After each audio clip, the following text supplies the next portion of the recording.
All right. Good evening, everyone, and welcome to the Board of Education of Charles County's November 4th, 2024 Town Hall on School Climate.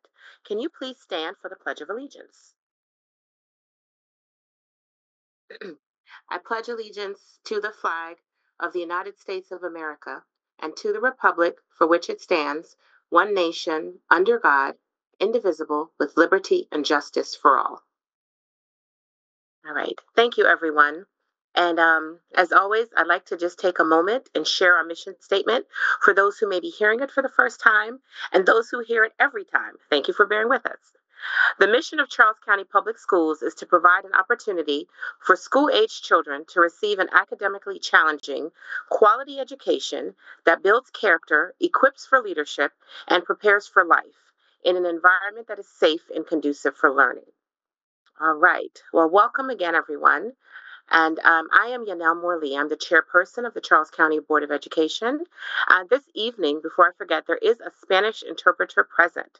So if you're in need of interpretation services, please hit the button at the bottom of your screen. It should say more, and then select interpretation for assistance. Dr. Navarro, would you like to share the message in Spanish, please? Muy buenas noches a nuestros padres de habla en español. Si necesitan interpretación en español, por favor vayan a la parte de abajo y opriman interpretation, donde dice interpretación, y lo pongan el idioma en español. Gracias. Thank you. Thank you, Dr. Navarro. So for those who were not aware, the Board of Education requested to host a town hall a few months ago, specifically on school climate. As a reminder, that is the primary focus of the town hall, but it is not the only focus. So if you do have other questions that are not specifically related to the school climate, you're certainly welcome to raise them. There was an extended presentation at the last board meeting on school climate, and that is always available for replay on YouTube and I believe also on ccboe.com.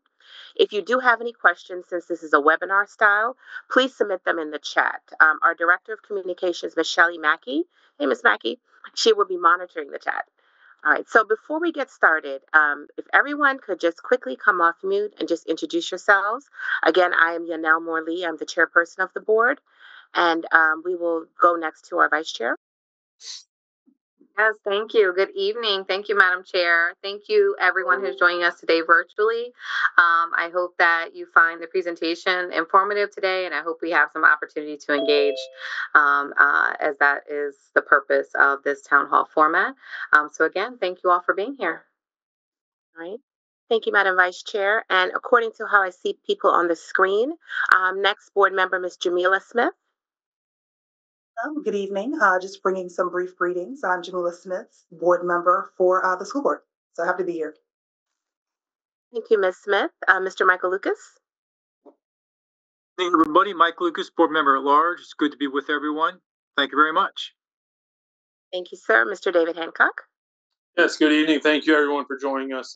David Hancock, District 1, Board of Education member. Thank you. Ms. Samisha Thomas. Hi, good afternoon, everyone. Samisha Thomas, District 1. Thank you for joining us today. Thank you. Mr. Sam Burke. Hey, good evening. Sam Burke, student member of the Board of Education. It's great to be here. I'm looking forward to it.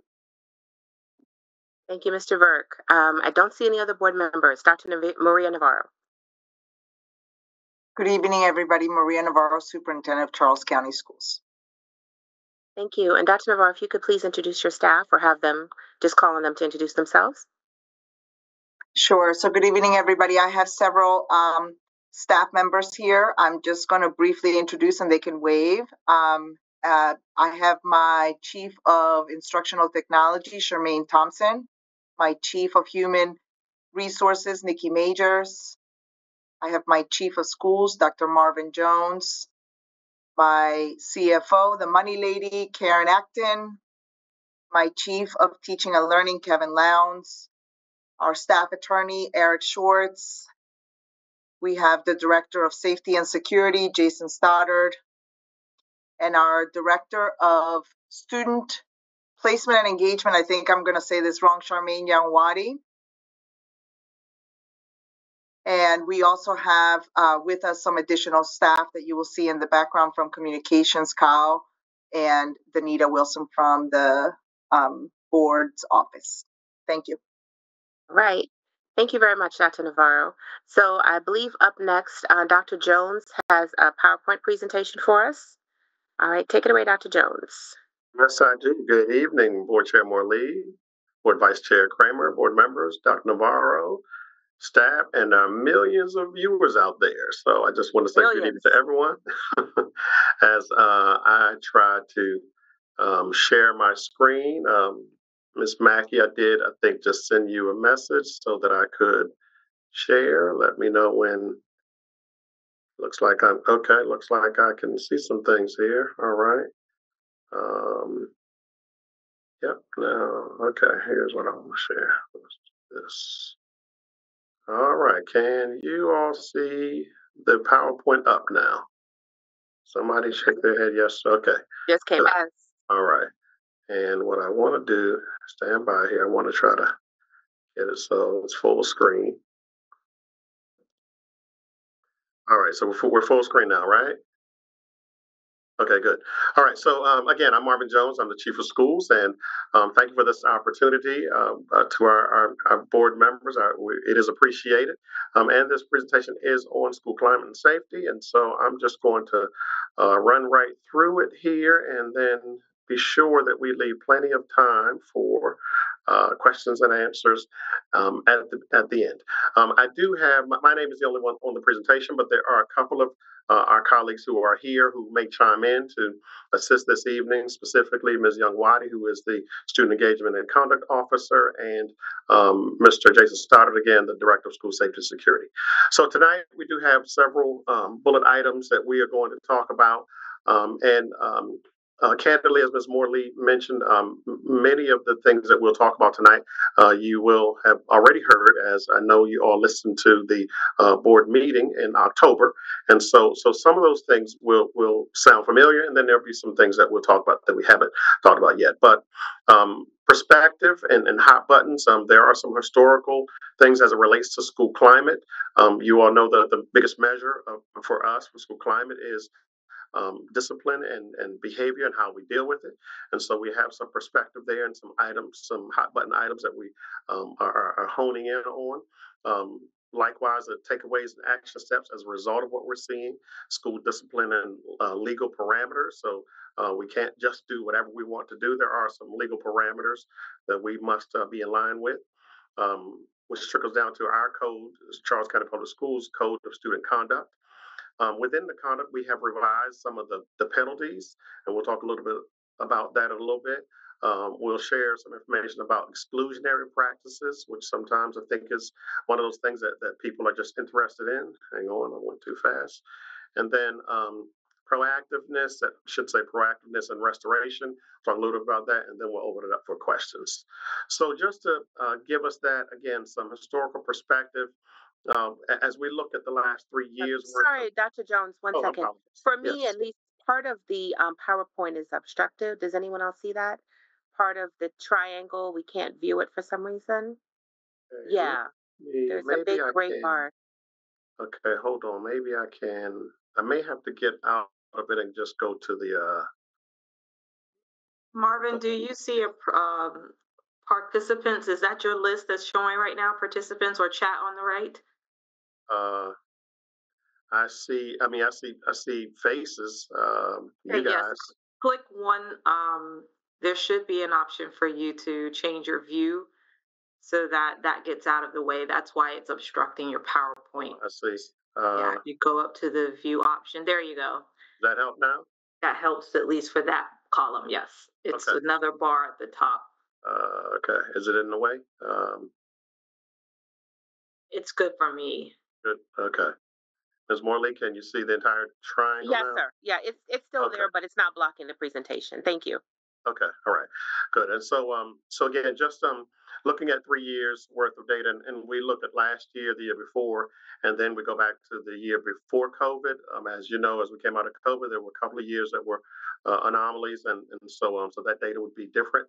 But generally speaking, we historically have our students, the vast majority of our students who don't have any disciplinary violations, between 74 and 78% of our students, have no violations. And then students who have 1 to 2 violations, we typically hover between 13 and 14%. And then the 3 or more violations, we're between 9 and 12%. Again, historical perspective, just as we look at where some of the behavior violations have occurred and the frequency of them. Okay. All right. Okay, and then strategic areas of focus for us as we have looked at and studied the violations and all. The 3 big areas that we see are in the attacks, threats, and fighting categories, as well as the disrespect and disruption, and the dangerous substances. Those are some big ones, and then obviously the weapons and the suspensions that occur as a result of that. You will notice that with the weapons column, the bottom row across is the 1920 school year, the year just as COVID kicked in at the end of that year.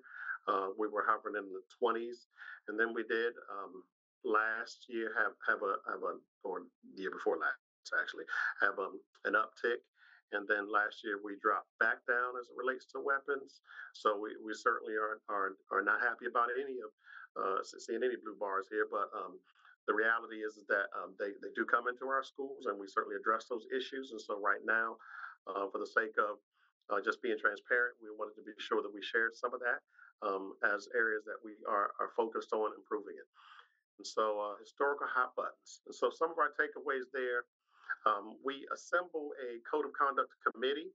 And every year we bring this committee of folks together, and the committee has gotten larger over the last few years. And that's by design, because we recognize we needed more voices at the table as it relates to talking about and coming to some agreements on what our code of conduct needs to look like as it relates to the disciplinary infractions that we see in our schools. And so we did assemble the committee last spring.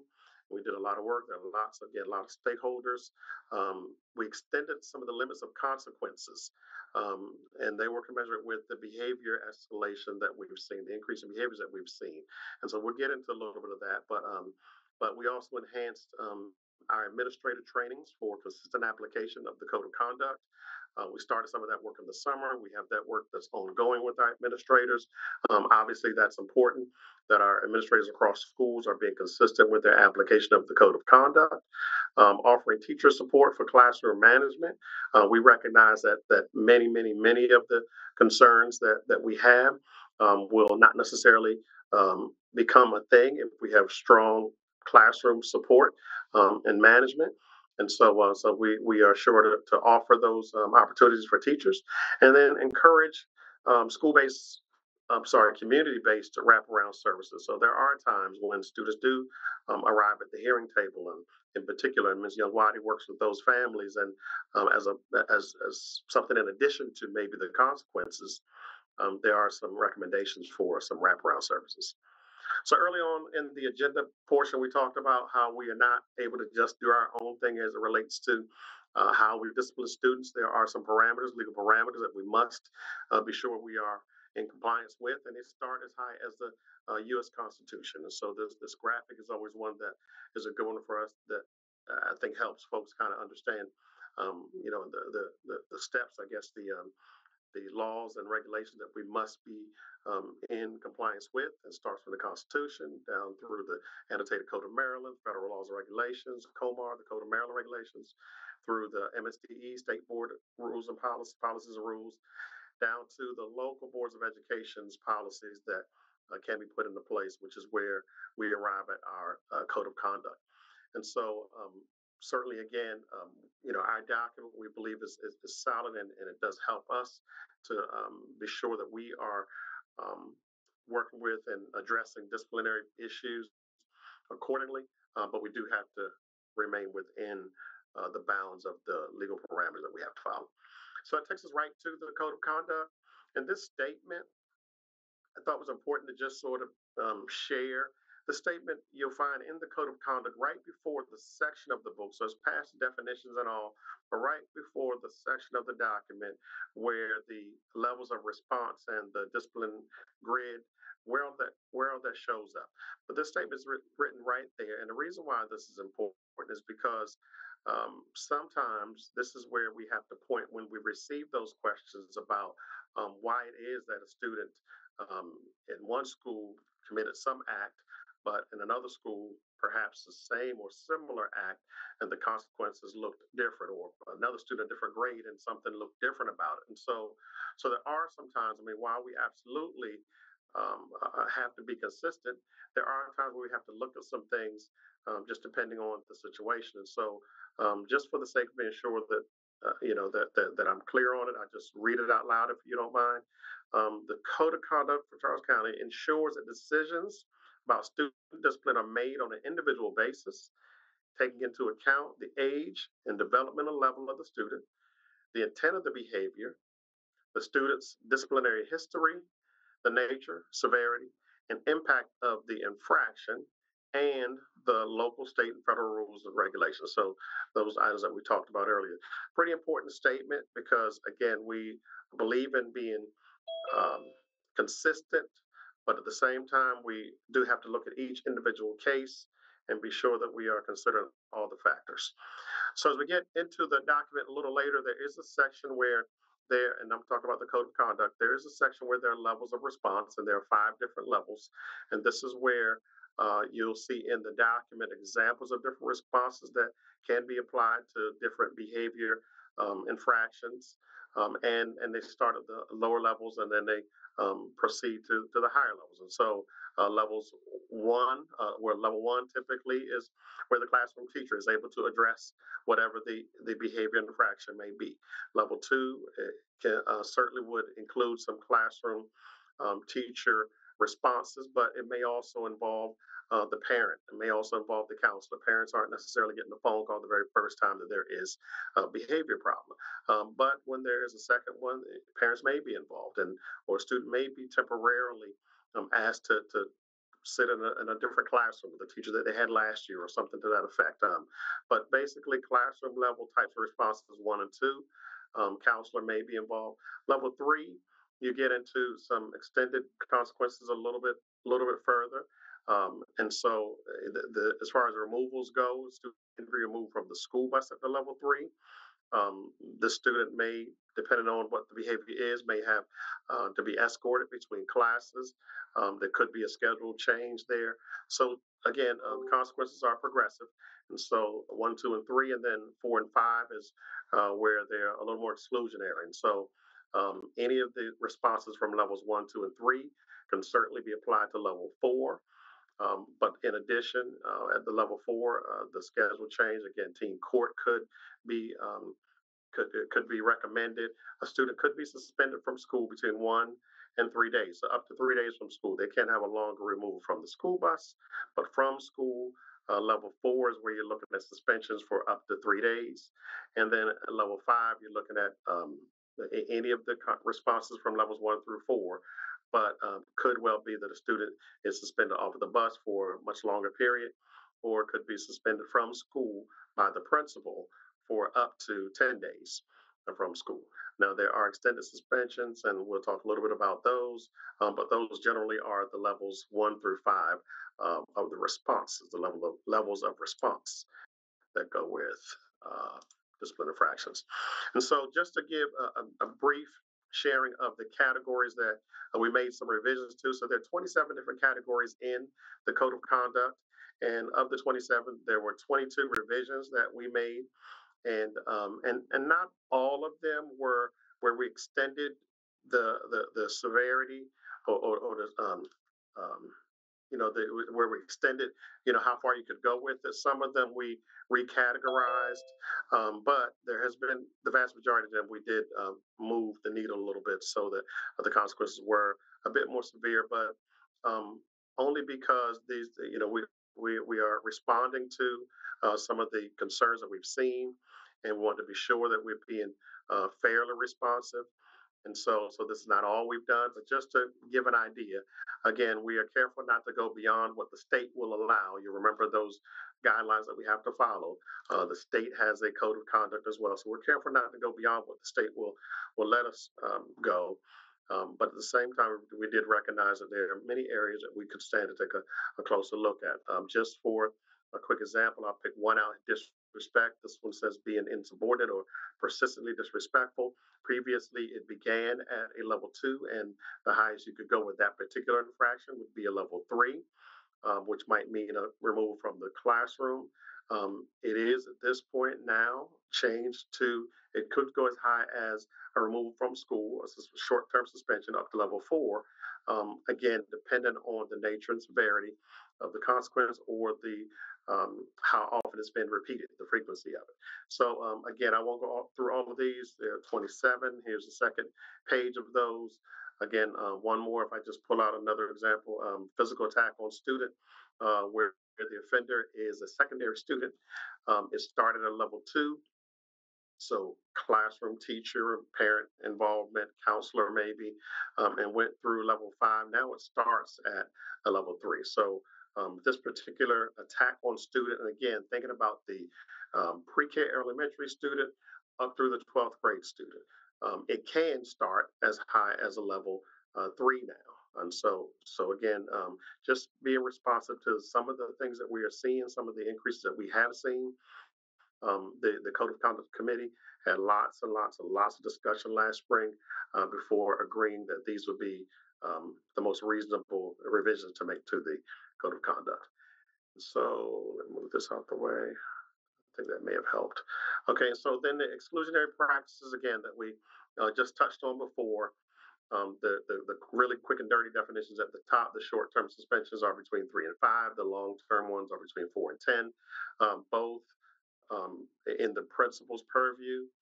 The extended suspensions come by way of recommendation from the principal to the hearing officer when the student is suspended to the superintendent. And the extended suspensions can range between 11 and 44 days.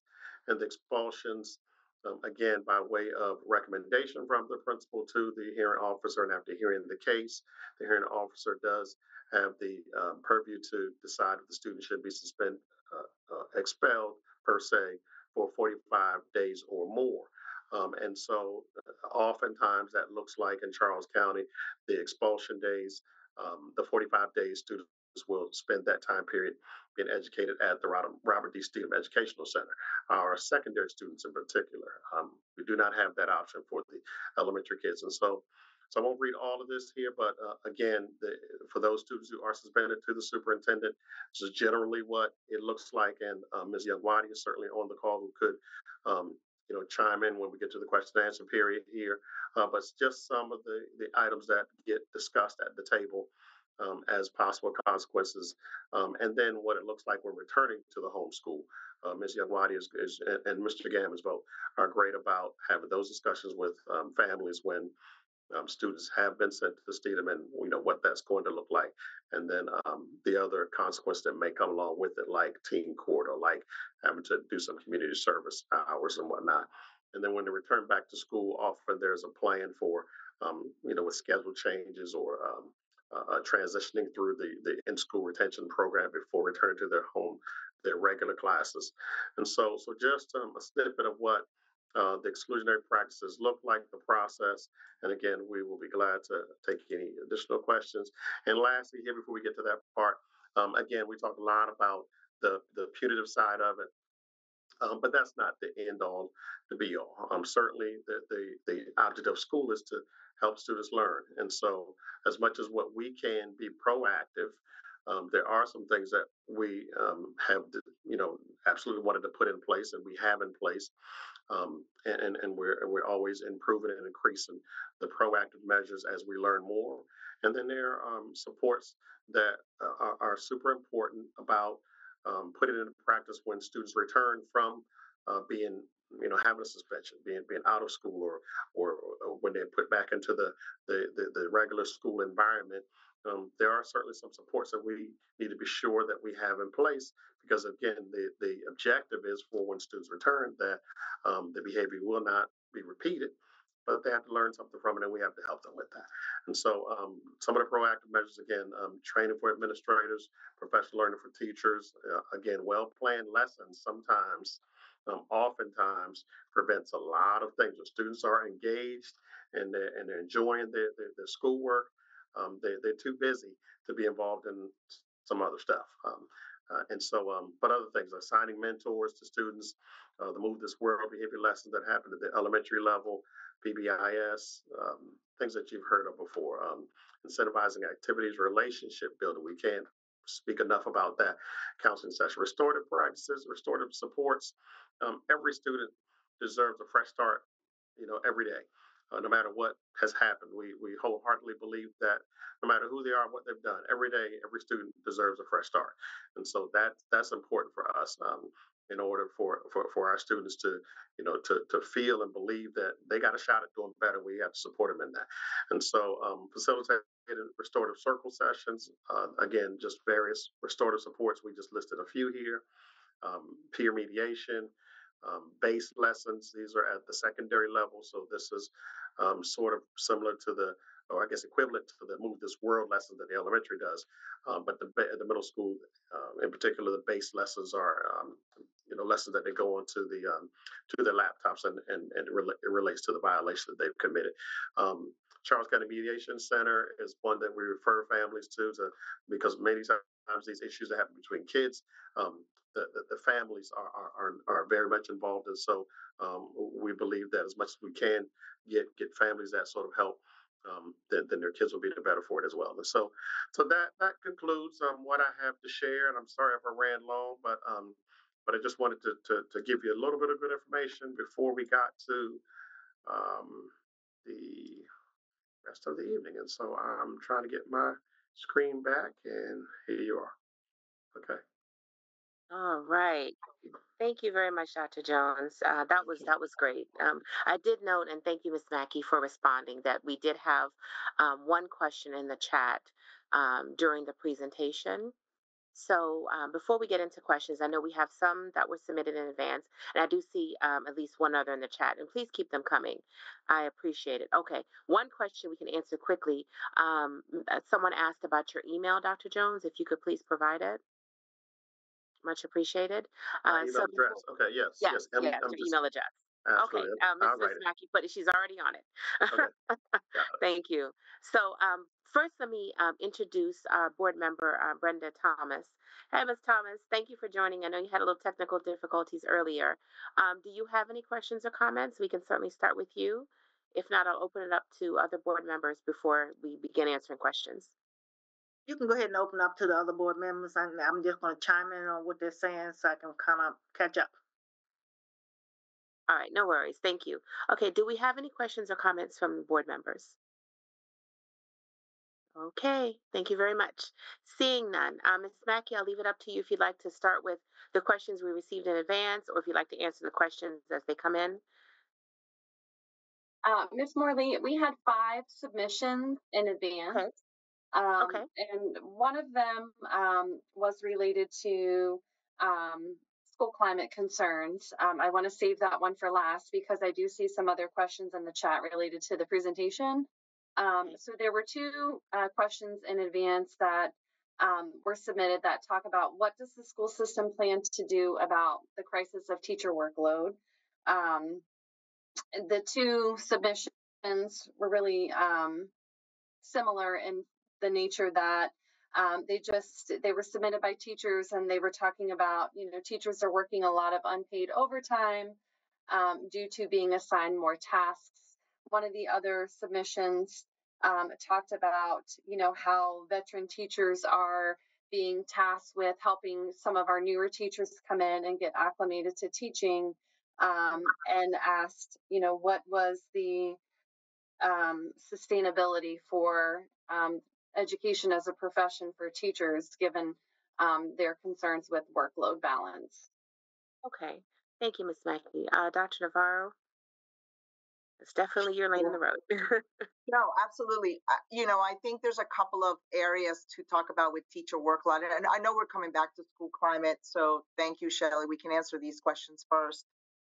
A couple of things about teacher workload. The first thing that I would say is I would remind everybody that the blueprint has as one area of reform, moving us so that teachers that are classroom teachers have a workload that is more distributed as 60-40. 60% of the time directly teaching classes, classrooms, your students, and then the other 40% of the time, the blueprint calls for different options, from supporting other teachers to doing small group interventions to facilitating professional learning. So one of the reform efforts that Maryland and Charles County as well is moving towards that concept of implementing the blueprint when we look at the 60-40 time split, and that is coming. And I think the advocacy of employee groups queued that up early on in the blueprint, and I think that's an important thing. However, at the same time, as was also noted, we have a teacher workforce shortage. So we depend very much on building, we're working through different ways to incentivize our students to continue on into the teaching profession, get more of our students to consider the teaching profession so that we can increase the pipeline. We are working on multiple ways to provide opportunities for our instructional assistants to move into teaching positions, forwarding, having different ways in which we forward fund some of their course credits so they don't have to come out of pocket to continue their studies. And we're also doing very strategic HR hiring practices and doing continuous hiring fairs locally and regionally to bring teachers in. We started this year at a better place in terms of openings and how many, because remember, the school system is also growing. So we have more teachers to hire every year, but we started with having to less openings in schools, and we are lowering the number of openings that we have. So we're considering all these pieces, and I think this is an important piece. We're getting more and more teachers who have retired recently to come back and be mentor teachers to our newer workforce, which is a reality in the education field right now, and it is very much noted. And I will say that we continue to partner with EACC as we negotiate contracts and workload discussions and figure out how we support and compensate our staff for those things. I think Charles County is still the only district in Maryland where special education teachers have a 10.5-month contract instead of a 10-month contract. And we're continuously figuring out within the resources that we have allocated how we can ensure that we support our teachers for all the work that they do, and we're able to compensate them and keep the profession elevated and be able to attract people to Charles County. All right. Thank you very much, Dr. Navarro. Ms. Mackey, did that address both of the teacher workload related questions? I believe so. Yes, ma'am. Okay. All right. Thank you. The one other submission was related to staffing in a sense, but the question was from a parent that was curious why we were funding as a system a new school, but yet most of the current schools are not staffed and staff are underpaid. So this question, I think, is more so about school construction, new funding, new facilities.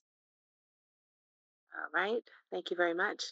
Would you like to designate someone, Dr. Navarro? Because the short answer is growth. And in one particular area, that's the short answer. But certainly if you'd like to, appoint someone to give more detail. So I would if Mr. Heim were here, but he had a family emergency. He had to step for it. The only thing I will say is, Ms. Morley, you're 100% correct. We are a growing school system. Not every school system in Maryland is growing in terms of numbers of students. We are, and we have several schools. If the board recalls, we had to do a study of how many schools were already over capacity. And so it's just simply growth, and we had to build another elementary school. And it just means that we have to continue to target our recruitment and pipeline development, grow your own teachers, because we are a growing district and we're going to need more and more teachers. I will say that I'm very proud that the board approved the budget that made Charles County already start salaries at $60,000 a year, which was a requirement of the blueprint, and we met that already. Karen, double check me, but I think this past year. Yeah, that's we're correct. trying to be competitive. Absolutely. And if I could just add, for those that watched when we had the redistricting discussions, even with us bringing in Margaret J. Thornton, formerly ES23, candidly, there's still some schools that aren't going to get a lot of relief, unfortunately. So there's definitely a need for it, in particular in that area of the county. So, I hope that addresses the person's concern. It's definitely not an arbitrary decision because, as Dr. Navarro said, the schools already have to be over capacity. I believe by 110%. I don't want to step on Mr. Himes' toes, but I know it has to be, a considerable amount. It's not just something where we just, arbitrarily or randomly decide that we want a new school per se. It's more of a need than a want. And if any board members would like to add anything before I forget, two things. One, please feel free to raise your hand. And secondly, as a reminder, if anyone is just joining, thank you very much to Ms. Acevedo, who's doing a fantastic job of being our interpreter. Hello. So at the bottom, you will see three dots right above the word more, three dots in a circle. And it may be slightly different depending on what device you're viewing. But if you click on that and you go to interpretation, you are able to hear this in Espanol. Ms. Kramer. Yes, ma'am. Thank you, Madam Chair. I'll just be brief. I just wanted to touch on the question about the school construction and building new schools, and what you said was 100% spot on. We have a lot of growth in a particular area of the county, particularly your district, District 4, around the St. Charles area, and just want for the benefit of the public to know that, as you stated, the schools already in the area where we're going to potentially build a new school have to already be over capacity. In excess of 110%, as you mentioned. And, there's a whole process that's a years-long process that we have to go through as a school system. So that has to be approved at the state level. So it's not something that we can just do, at CCPS, say, hey, we want to build a new school here. There's a whole formula, and I wish Mr. Heim was here because nobody can explain it as good as he can. But if you've ever watched some of our riveting meetings when we talk about, capital projects and things, he definitely, goes into probably more detail than anyone else in the public might care to hear. But, there's a whole process is the point to my comments, and just saying that, there's a lot of thought that goes behind it, lots of formulas and things. And so it's certainly not an arbitrary decision. So thank you. Thank you, ma'am. Anyone else? All right, Ms. Mackey. Thank you. I had a submission that was related to school climate in a sense, in that a parent asked a question about employees who may have court-related information that might be searchable online, and how we address those situations in relation to safety and security and hiring practices. Thank you. Dr. Navarro, would you like Ms. Majors to address that? Actually, I'm going to ask Mr. Stoddard. I think the question, if I recall it, talked about employees that may be going through some type of legal cases and how we make determinations on that. And so I'll have Mr. Stoddard start. And of course, Chief Majors can chime in as well. Thanks. Thank you, Dr. Navarro, and good evening, everybody. My name is Jason Stoddard. I'm the Director of Safety and Security. The way that the Charles County Public Schools process is when we have employees that make bad decisions that may end up with consequences of receiving criminal charges. There is a requirement in the Charles County Public School Employee Manual, which requires employees, if they do receive a charge criminally, to report that information to us within 3 days. That was changed several years ago, and the time was reduced to 3 days. Our office works in conjunction with the FBI through the CGIS program, as well as with our background or our Social Security based background checks, which we do with both which both provide monthly monitoring of all of our employees based upon criminal arrests or charges that are placed. So that acts as a backup system. The criminal justice system is a highly complex system, which when someone is introduced into the criminal justice system, it could be via an arrest, or it could be via a warrant, or it could be via a criminal summons.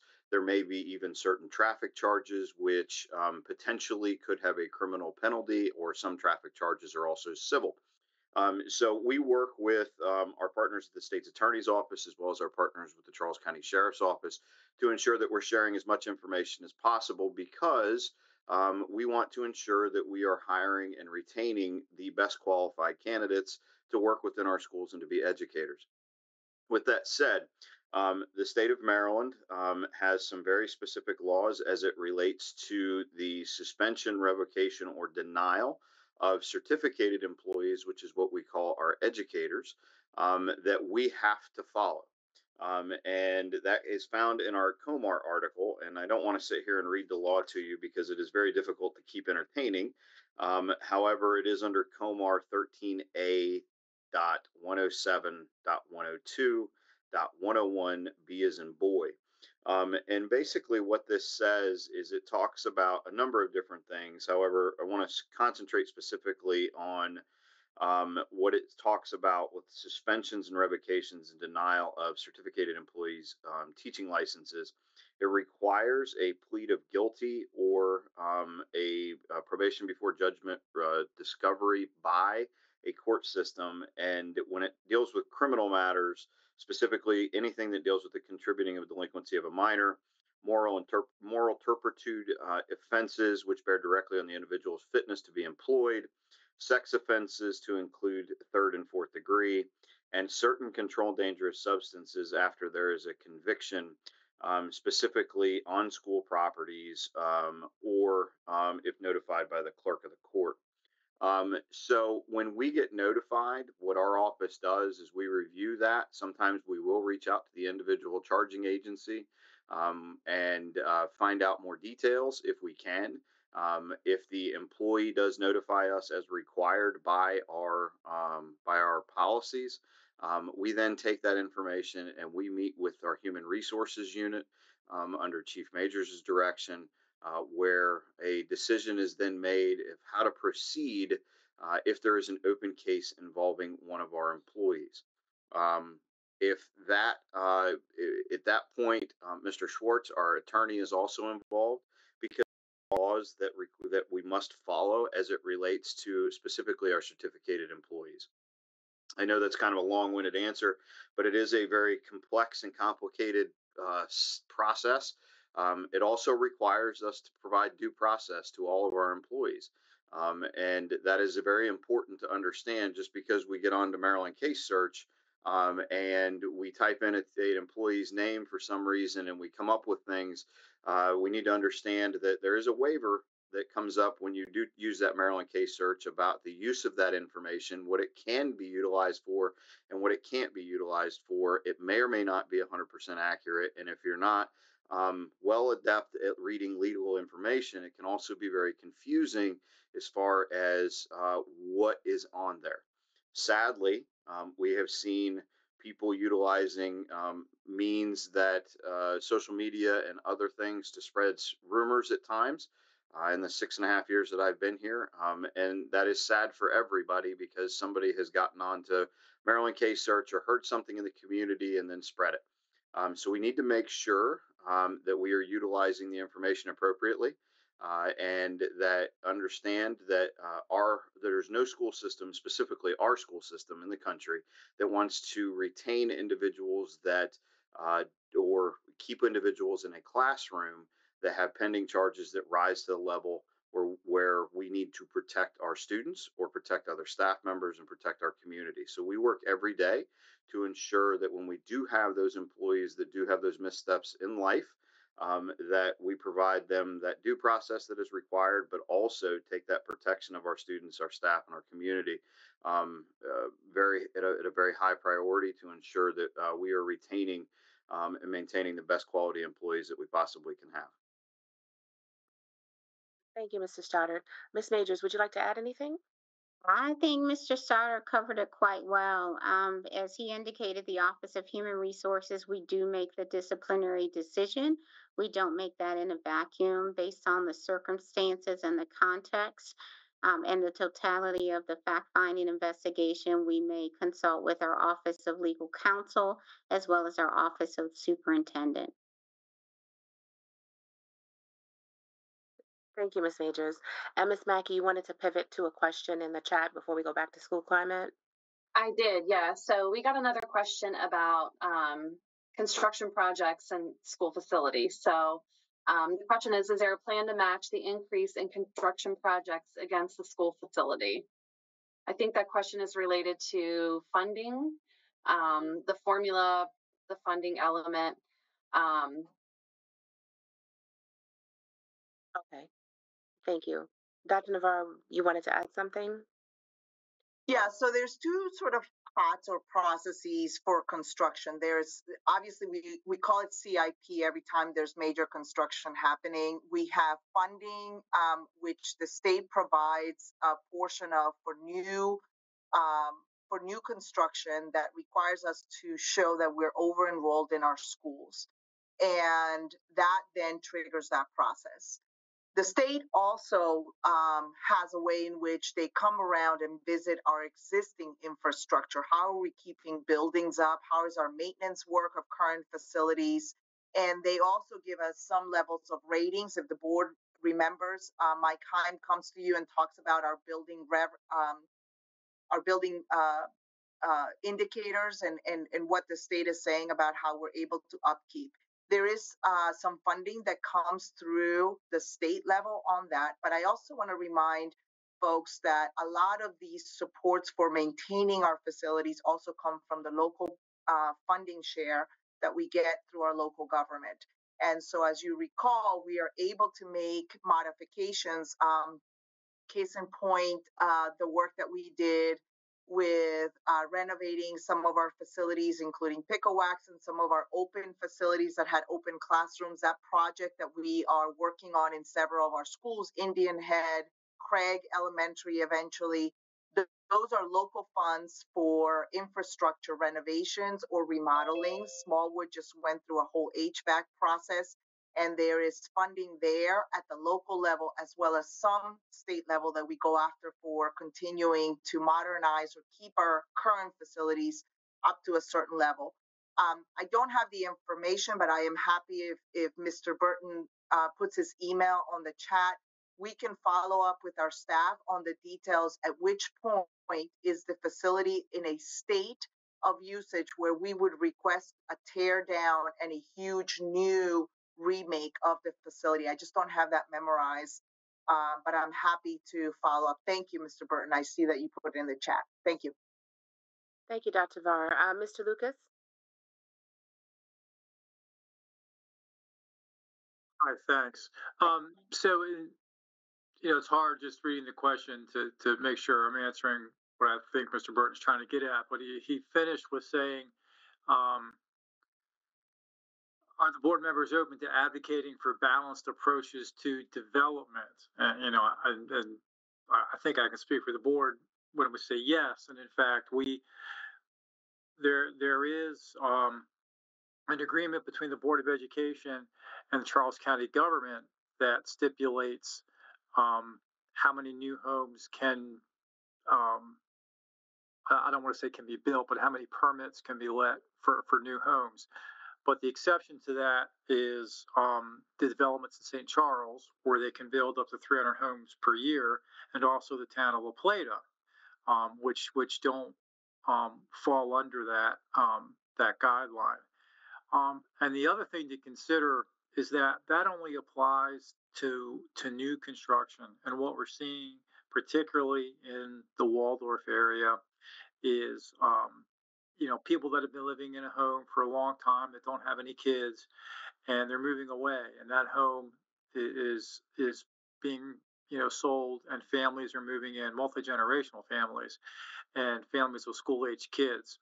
So while we can track new home construction and the growth that brings to the school, there's no stipulation or tracking of the resale homes, and that is what has undoubtedly contributed to the massive amount of growth in student population in the Waldorf area.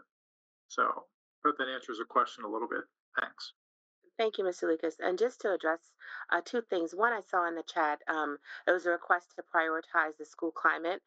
Thank you for that comment. Absolutely, that is the primary focus.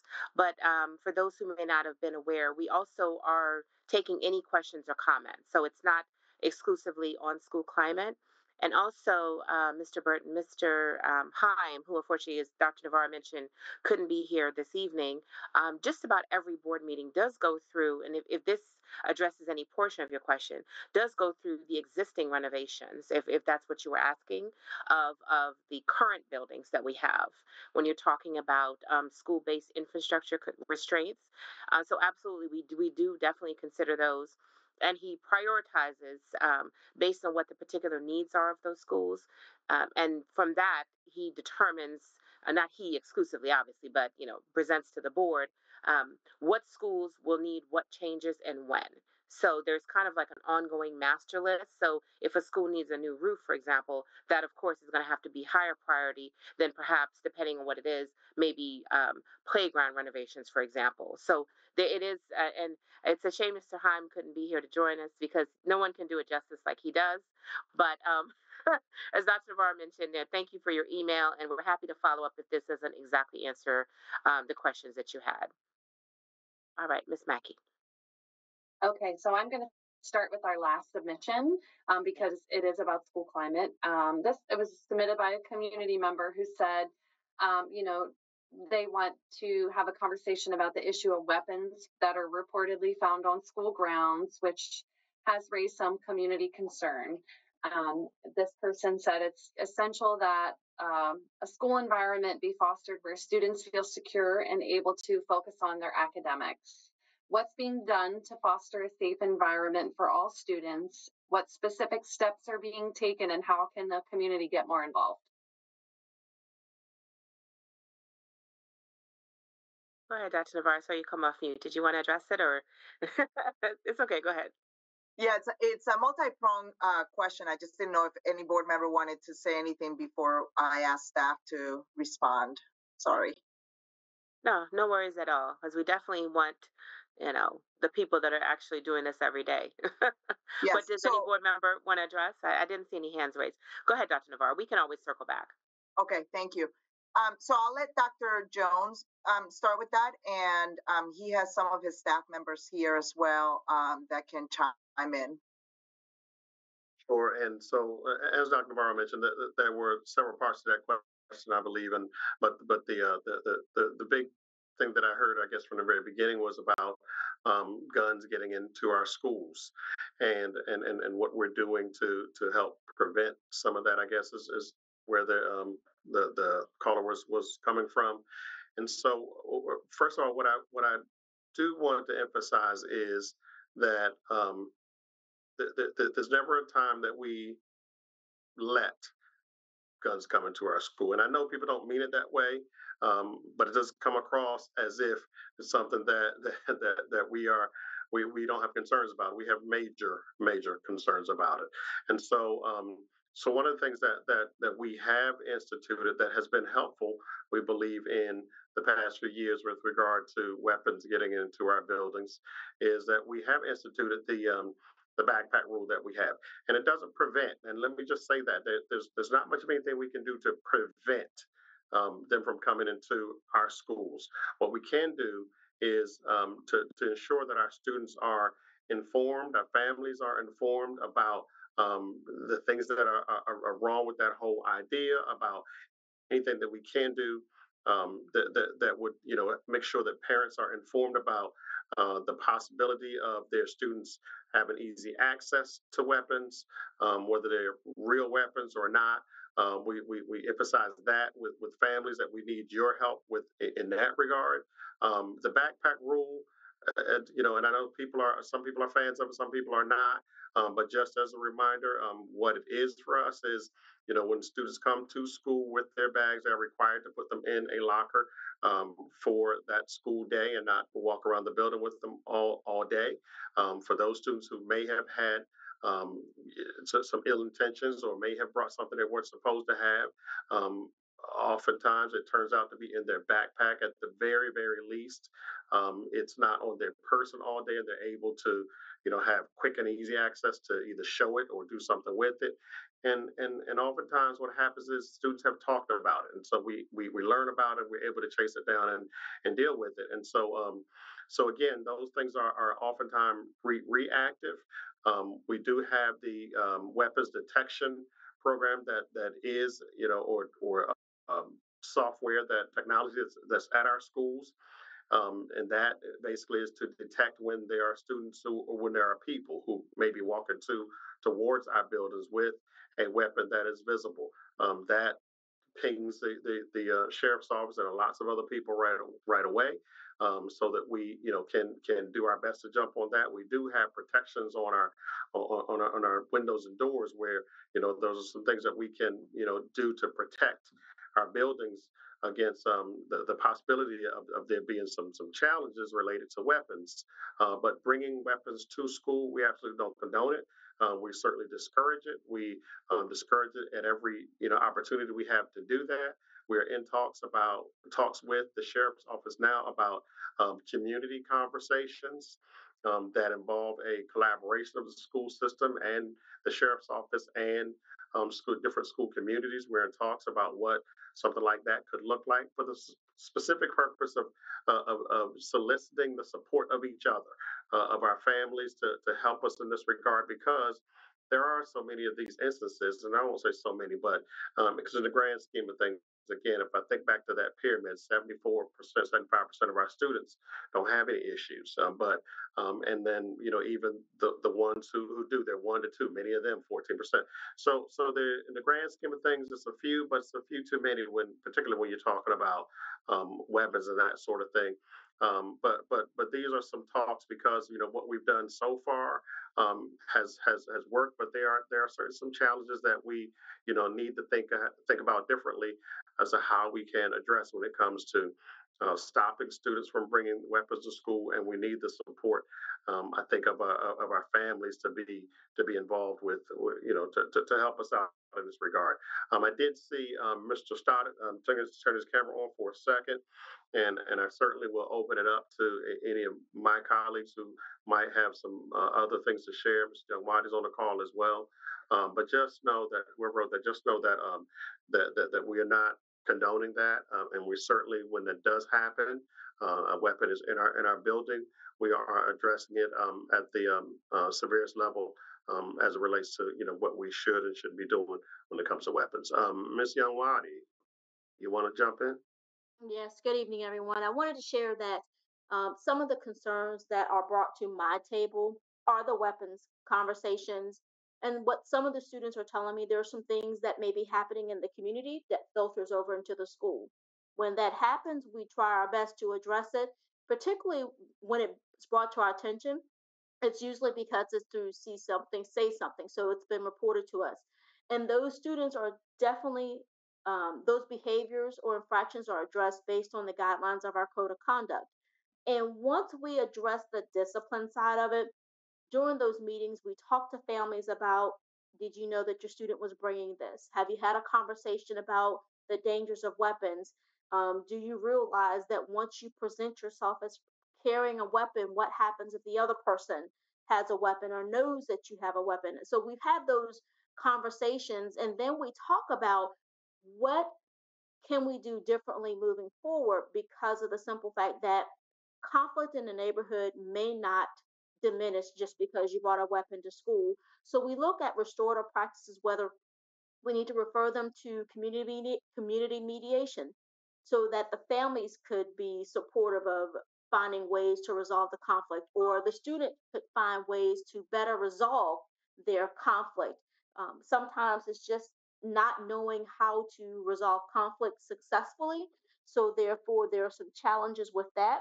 And there comes a lesson in teaching our students how to resolve conflicts effectively so that no one is hurt.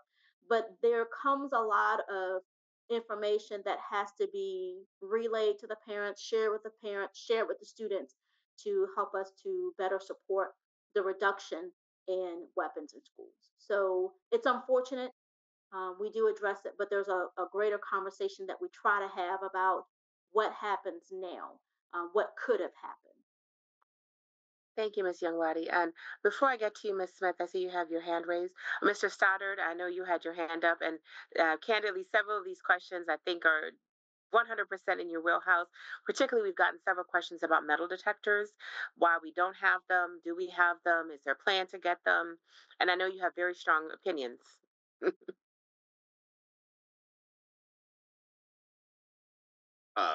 Did the other board member want to say something before I go? I didn't catch who it was that had their hand up. It was Ms. Jamila It was Smith. Jamila, yes. No, I think Ms. Youngwadi handled it just in terms of prevention, protection, bringing awareness.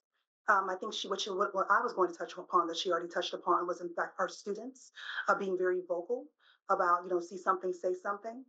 But I think she handled it, and definitely want to give more airtime to what the community has to say. So I'll let you go ahead and address the metal detectors. Thank you.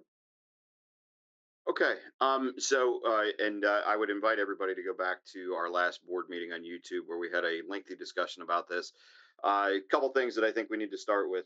School safety starts at home. It doesn't start as soon as our kids hit our borders. It starts at home. And we need a whole and entire community approach to everything that we are doing. The number one preventer of school violence is school cultures and climates, positive school cultures and climates. That has been researched over and over and over again and found to be true. We work on a principle of four basic fundamentals for school safety, and those four fundamentals are strong relationships between staff and student bodies, strong and positive school cultures and climates, a well-trained staff and student body, and also the consistent application of our code of conduct that not only drives reflection and learning, but also has a piece of accountability in it. What we know from school safety and security is that, yes, there are some school systems that do utilize metal detectors across the United States. There are some school systems that it's been successful, and many school systems where it has failed miserably. As I said at the last board meeting, I am neutral on the topic. However, what I will say is there's a number of questions that need to be discussed prior to the implementation or even the discussion of placing metal detectors into schools, specifically the Charles County Public Schools. As was distinctly said one evening at the last board meeting by one of the board members, and please pardon me, I don't remember which one, she went to school in an urban district in which every day she walked in and there was metal detectors and it felt like she was going through the airport every day. That does not bode well for creating a welcoming environment that we're trying to create for our children. There is absolutely no evidence based research or studies that indicate that metal detectors make schools safer. There is some anecdotal evidence that the implementation of metal detectors in the K-12 space actually reduces safety because it makes kids less likely to bring forward information, which quite frankly is what we need.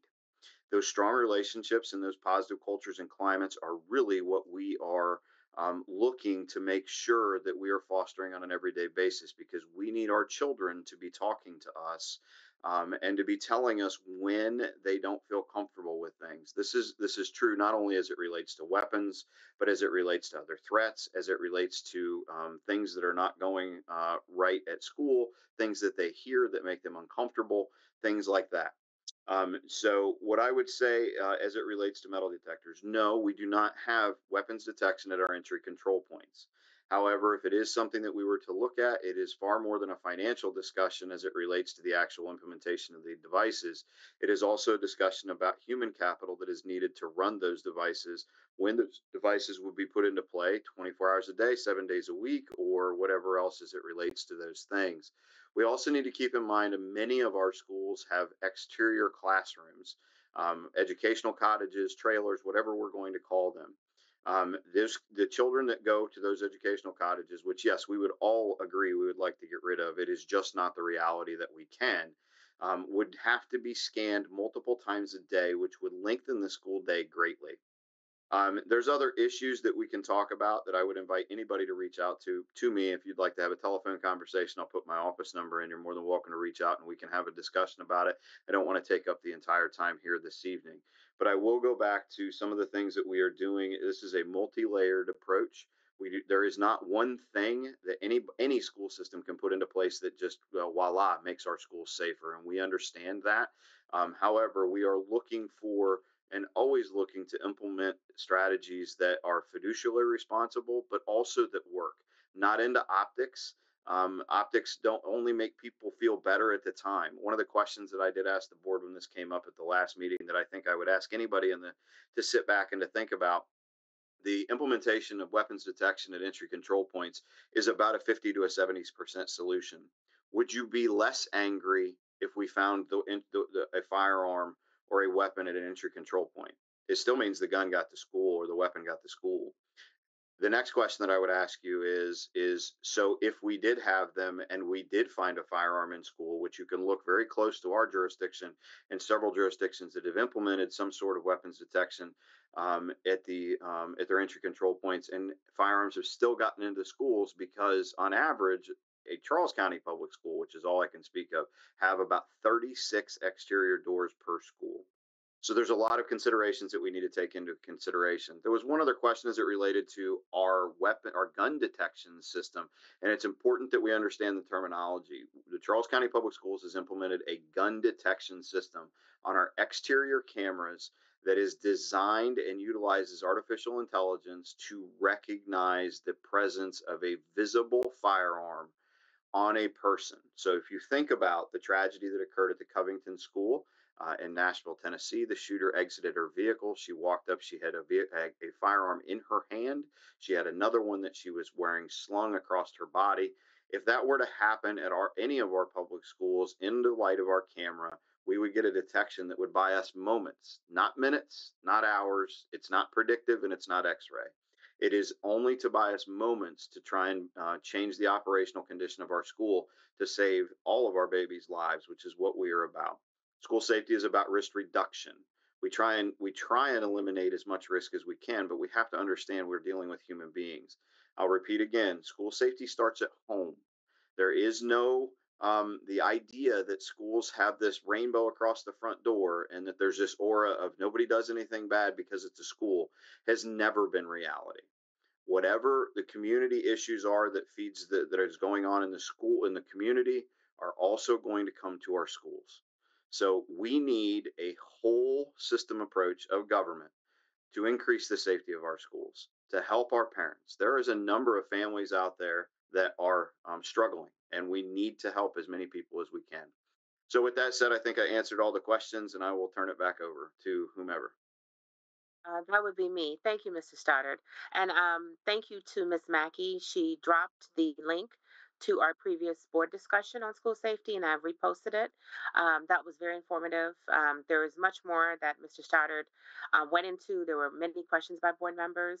And one of the things that was particularly eye-opening for me, as Mr. Stoddard touched on, is how many exits and entrances we have. And unfortunately, how often doors are propped open or held open.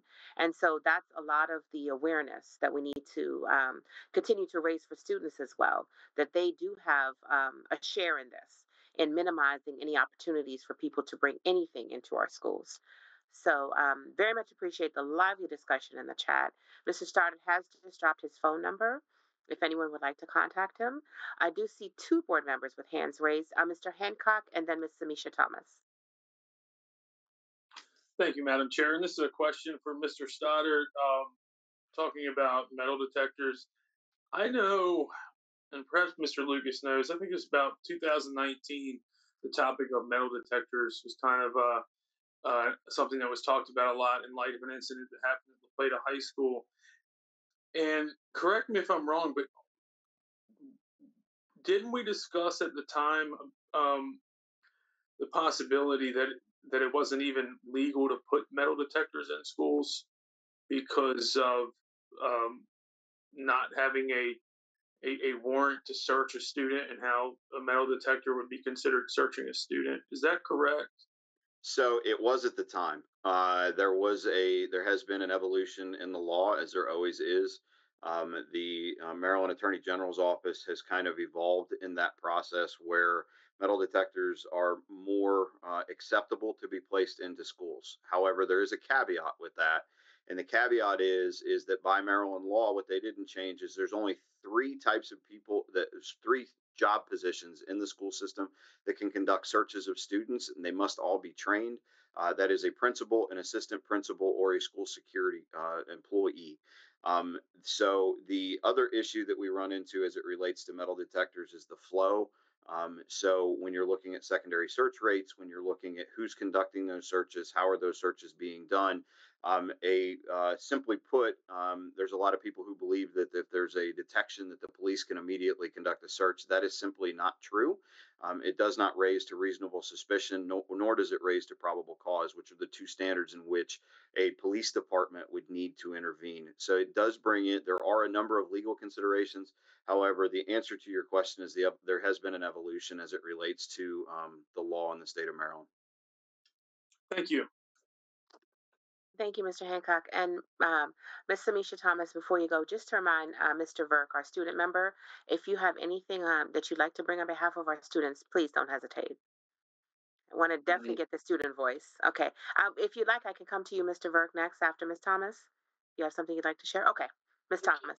So thank you so much, Mr. Starter, for again giving us that very stellar explanation of the detection system as well as the metal detectors. I did see a couple of questions in there about children as it gets cold or being allowed or disallowed to wear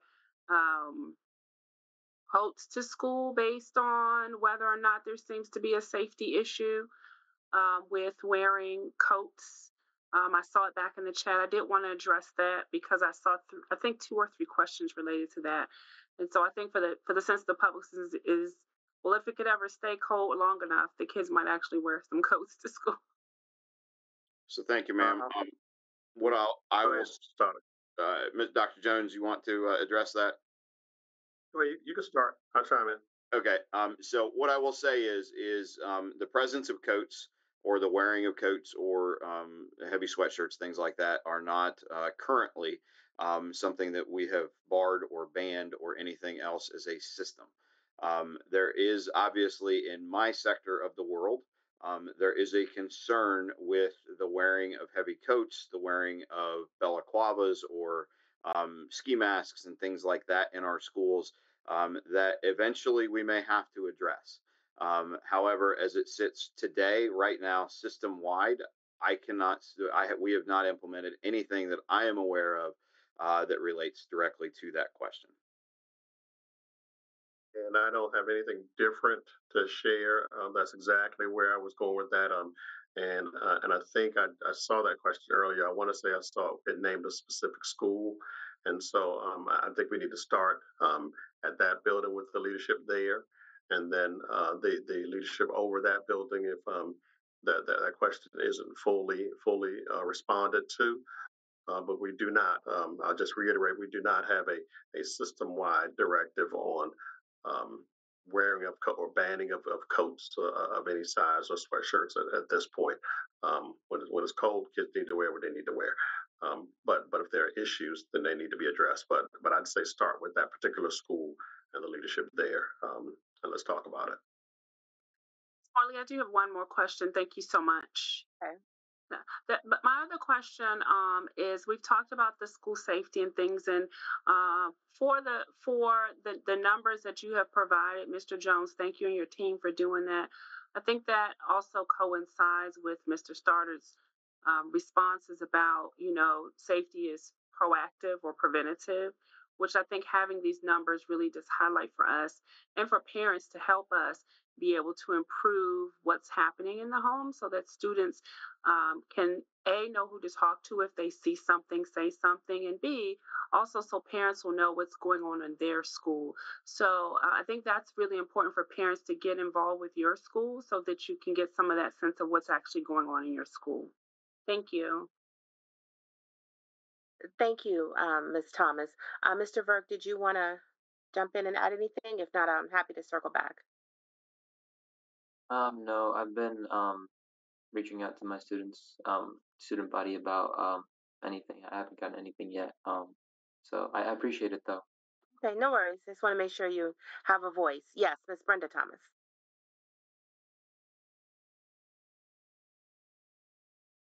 Yes, Mr. Starter, could you kind of address, I saw one of the parents were asking about guns and stuff on the transportation. So I believe that question was specifically about an incident that we had at a middle school in the southern portion of the county. There is and I would invite all of the community that was affected by that event to come to our town hall that is going to be hosted on Wednesday. I believe it's at 6 o'clock in the cafeteria at Pickawaxen Middle School. We will go over that discussion in depth. Believe me, I understand the concerns. I understand the outrage. And I believe that we will be fully addressing that event that evening. And I would strongly encourage, which I know she will be, to come to that meeting as well. Thank There you. was one question that I was asked to answer about our gun detection program on our exterior cameras, whether that is at all schools or not. It is fully operational and has been for about 18 months at all of our schools and centers. Thank you. Thank you. And a reminder from Dr. Navarro, we are simultaneously translating. So if you could be mindful to just slow down. Un poco más despacio, por favor. All right. Was that what you wanted to add, Dr. Navarro? Okay. Oh, you had something else? Oh, please go ahead. So I just wanted to bring up, there's been a couple of questions of how we handle the student discipline for students with disabilities.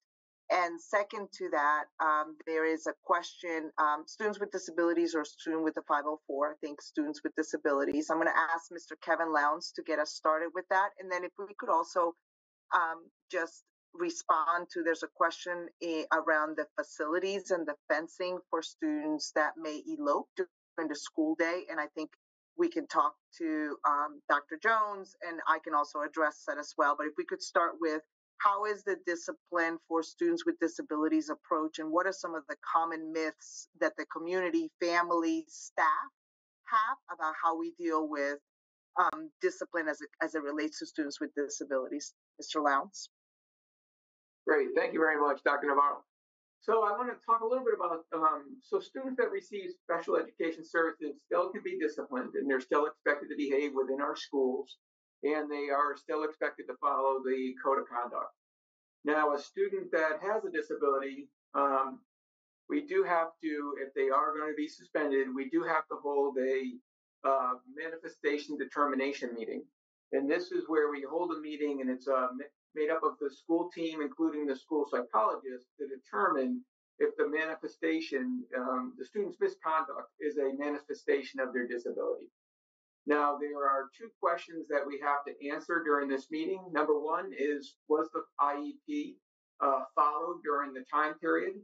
And the second one is the misconduct a manifestation of the disability?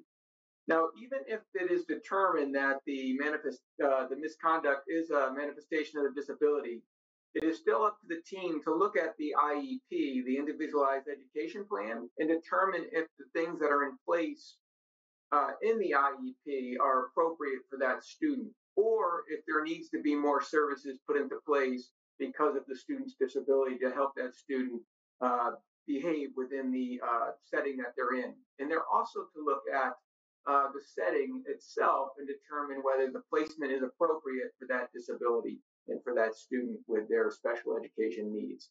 And so, like I said, I think many people out there think that there is no discipline that can be used for students that receive special education services, and that's just not correct. They are still expected to behave within our schools, but we do have to hold meetings to look at whether that is a product of their disability. And if it is, then we have to put things in place to make sure that we're serving our student appropriately within the current environment.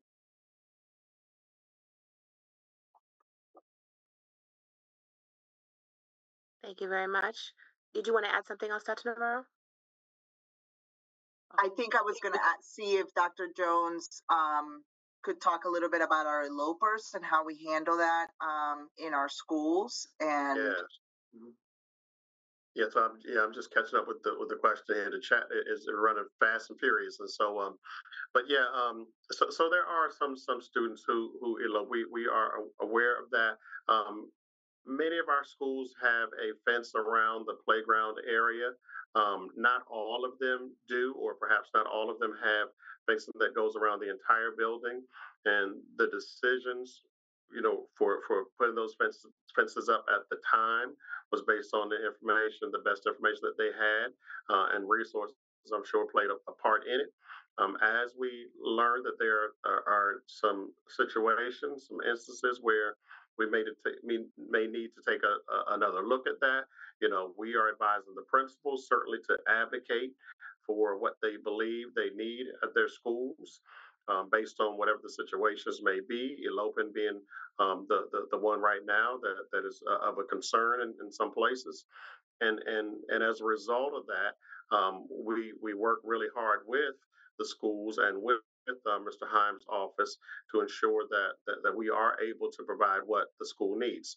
Now, it doesn't always mean that the entire building has to have a 6-foot fence around it. Not necessarily, but in addition to principals advocating for what they need, we also talk with the principals and their teams in their buildings to see what resources we can put into place, or folks that we can have to really work with those children. Sometimes there are one-on-one instructional assistants that are provided. Sometimes, if their IEP calls for that, and there has been documented meetings where that has been requested and approved. Sometimes that happens. Sometimes it's a matter of rearranging the supervision, or on the playground with the teachers who are available. Sometimes it's adding more.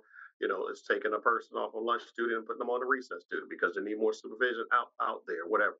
There are a number of different things that we look at with regard to how we can just be more proactive with regard to some of the children who elope.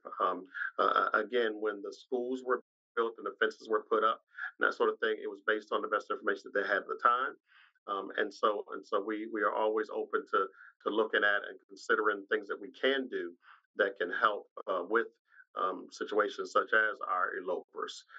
We recognize this is a challenge that many of our schools face now, and so we work with those children, those families, as well as the staff that we have, and always encouraging our principals to ensure that they advocate, because they're there, all day, every day. They know what's going on, and so we tell them, don't be afraid to advocate for what you need. We absolutely are going to work with you as much as we can to ensure that we provide the support that you need in one way, shape, or form. Thank you, Dr. Jones. And while we have you, there's a question I believe that you could address.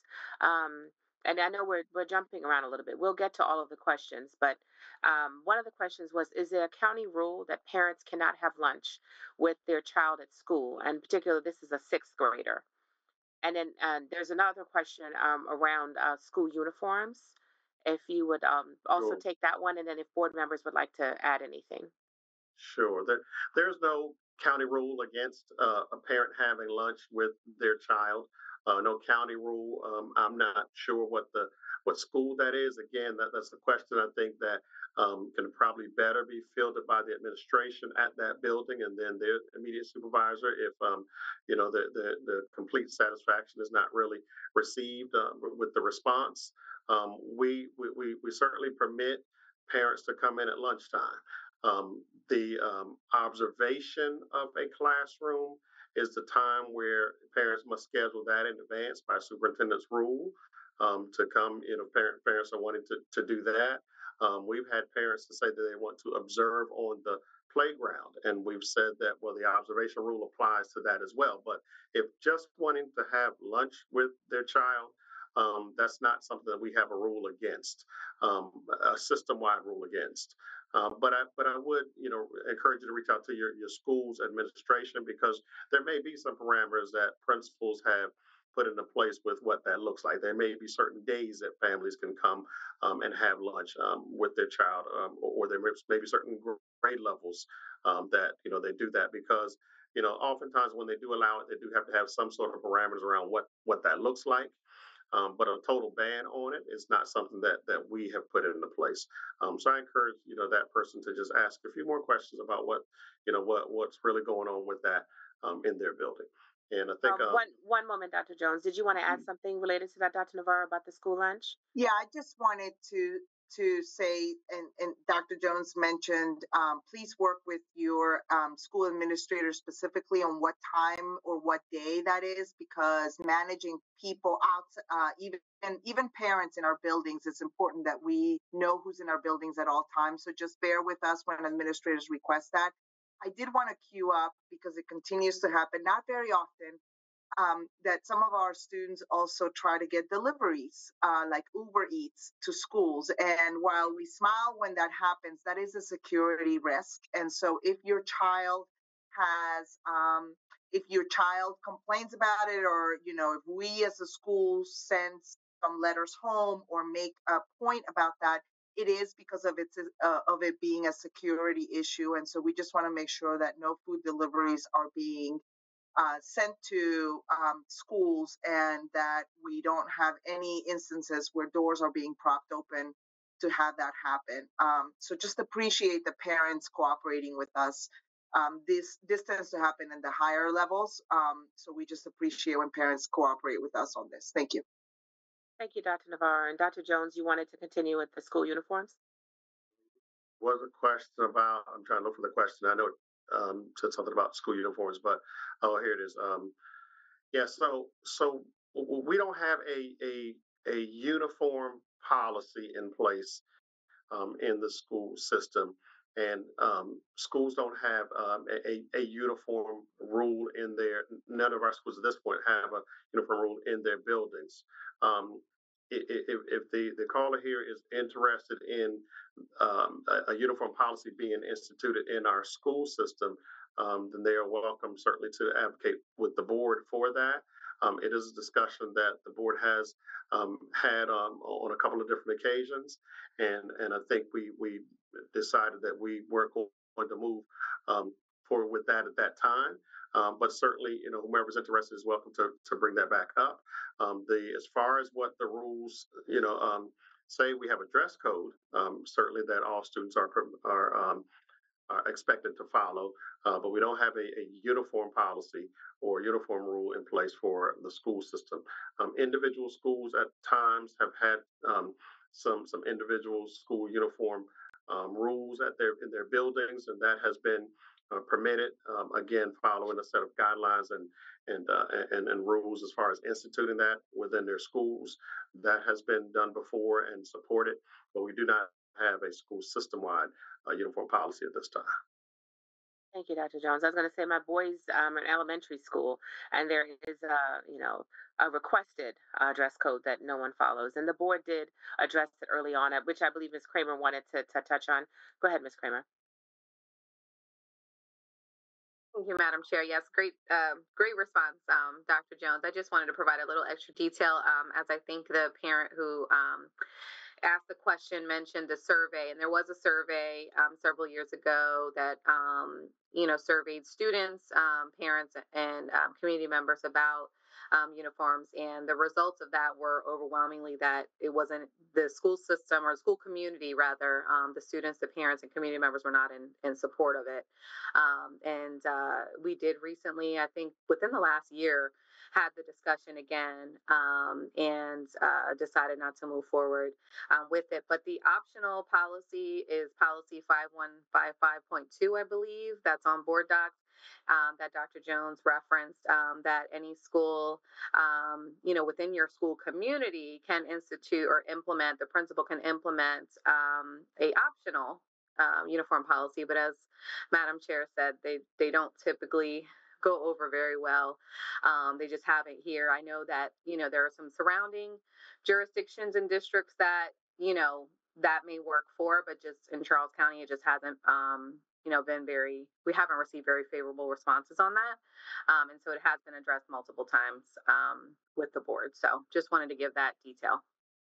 Thank you, Madam Vice Chair. And also just to remind parents that you are your child's dress code. And we've said that many different times. So please remember that regardless of whatever our particular dress code may or may not permit, if you as a parent are not comfortable with it, it is not something that you have to allow your children to wear. So please keep that in mind. It first and foremost begins with what the parents are permitting the students to wear.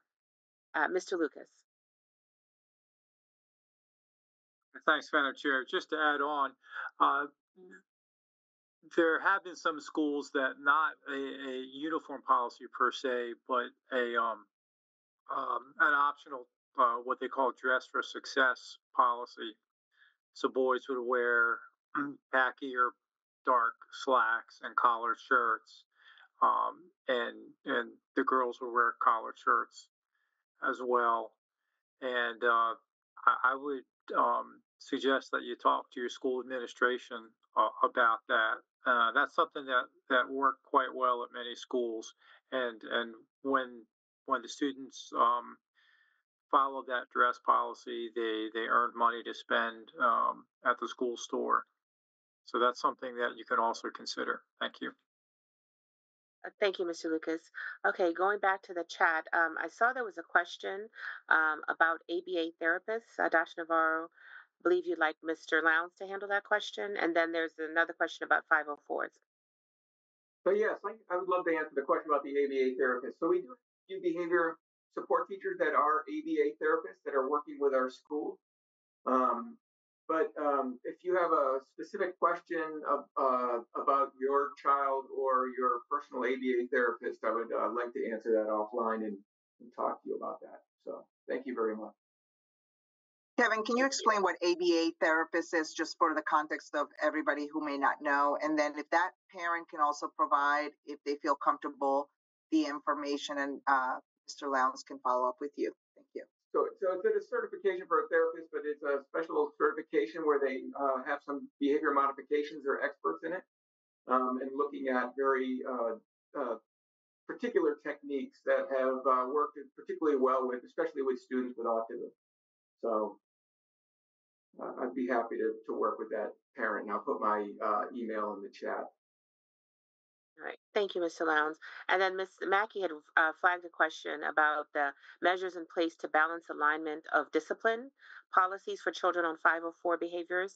504 plans for behavior. Are you able to address that as well, Mr. Lowndes? I think either Dr. Jones or I believe Charmaine Young-Wadi also. I can chime in a little bit while we wait for Mr. Lowndes here. In very similar to the students with IEPs and special education, yes, there are some federal guidelines that must be adhered to as it relates to students being suspended if they have a 504 plan, that each school year, they are not supposed to be suspended beyond 10 days. But the behaviors that students with 504s, display certainly should be addressed accordingly. They make sometimes bad decisions that just need to be addressed as well. But might it look different based on their 504 plan? It's possible. It depends on what the accommodations are that are on the plan. And again, similar to the IEP, the first question will be, are the accommodations being met? And have they been consistently met? And then if that's the case, and students, again, with the 504 plan can be disciplined that way, but we do look at and think about and consider, all the factors that go into that and what that could mean as far as later on in the school year. We sometimes will look at other just as effective means of instituting discipline for students who have a 504 plan. But there are times where the behaviors are such that it does warrant a suspension, and that occurs, and we deal with it very similarly to what we do with students with an IEP in special education. There is a meeting that should be held at the point where we're talking about students going beyond the 10-day mark. We are in violation of MSDE at that point, and so there are some strict guidelines that we have to go through if we believe that that's warranted.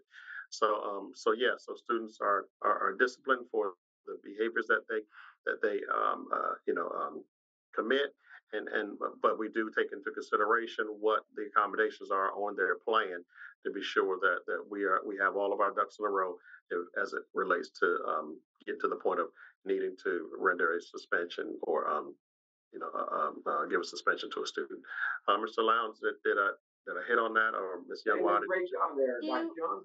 The only thing I would say is with a student with a 504, 504s are different than a student receiving special education services. I was going to ask, could you please give us a little definition for those who may not be familiar? So 504 is it's really for students to access the curriculum with health concerns. Whereas, someone who's receiving special education services has a disability. And so when you need accommodations to access the curriculum because you have a particular health concern, then you would receive a 504 rather than special education services. So they are two very different things. We're working right now on a presentation actually to share with the community the differences between 504 and an IEP, because sometimes people think that you should get one or the other, and when really they address two very different things. And so a student with a 504 typically will not have a situation where their misconduct will be a result of their 504. Ms. Youngwadi, did you want to add something? I saw you would come off mute briefly. No, I was just chiming in with the fact that when you're looking at parameters for discipline, 504 students and students with an IEP discipline-wise, they're going to be very similar as to steps that need to be taken before suspension, steps that need to be taken after suspension, and supportive measures that should be put into place in lieu of suspension, or if the suspension equates to several days out. There are supports that should be aligned, put in place, which also means a meeting should take place in order to look at addressing the IEP, the 504 plan, providing additional supports. But are those measures put into place consistently? That's what we have to work on to ensure that it's being done, and also making sure that when those students do come to my hearing table, that we are looking at the IEP, we're looking at the 504 plan, because those members of that team also attend my discipline hearings. So we can strategically look at what is best for the student by also addressing the behavior. Thank you very much, Ms. Youngwadi. Mr. Hancock, was your question related to 504s? No, it was a separate. Would you like me to? Hold 1 second, please. I just want to clarify with Ms. Mackey. Did we cover all of the 504 or any such related questions? I just want to make sure. We've had a lot of activity in the chat. I don't want anything get lost. I think so, yes. Okay. All right. Go ahead, Mr. Hancock. Thank you. Yes, I saw a question actually in the chat about, let me see if I can get the exact wording on it. Oh, let's see if I can find it. Where is it? Someone had posted in the chat, is there any plan to address vaping in the bathrooms in CCPS schools? And that's a very good question. And it also brings up a question I hear in the community a lot about a lot of students that are fearful to use the bathroom in general because of the types of activities that take place in the bathroom. Not limited, but including vaping and fighting and stuff like that. Is there a way that we can begin to address that? Because there are a lot of activities that happen in the bathroom that are not good. I don't know if Dr. Jones would like to address that question. Mr. Stoddard has his hand raised, and I just want to add thank you for that, Mr. Hancock, because another parent had asked that question. Well, actually, it was a parent because they mentioned that their child is actually afraid to use the bathroom because of some of the things that happen. Yeah. So thank you for raising that, Mr. Stoddard. So there is no doubt bathrooms are challenging. Bathrooms have been challenging in especially secondary level schools, middle schools and high schools since schools were created. If you remember, for many of us kids back in the day, we're smoking cigarettes in the bathroom. It's where a lot of behaviors have happened in schools since schools were built. We continue, and there is no difference today. We don't see the cigarette smoking that we used to. However, we do see vaping. A couple things that we need to understand about vaping. We have recovered a number of vapes every day. And in more than half of those cases, we find that during interviews that the families have provided the vape to the student. The families are aware that students are vaping. And to be quite honest with you, with the advent of vaping, it is much more difficult to detect and to stop because of the actual technology that goes into the device than what we saw with cigarette smoking. One of the things that we have implemented, especially at the secondary level, is with our youth engagement advocates, which thanks to the board for your support for that, and Dr. Navarro for moving with that program. We have asked the youth engagement advocates to make sure that they are patrolling those bathrooms.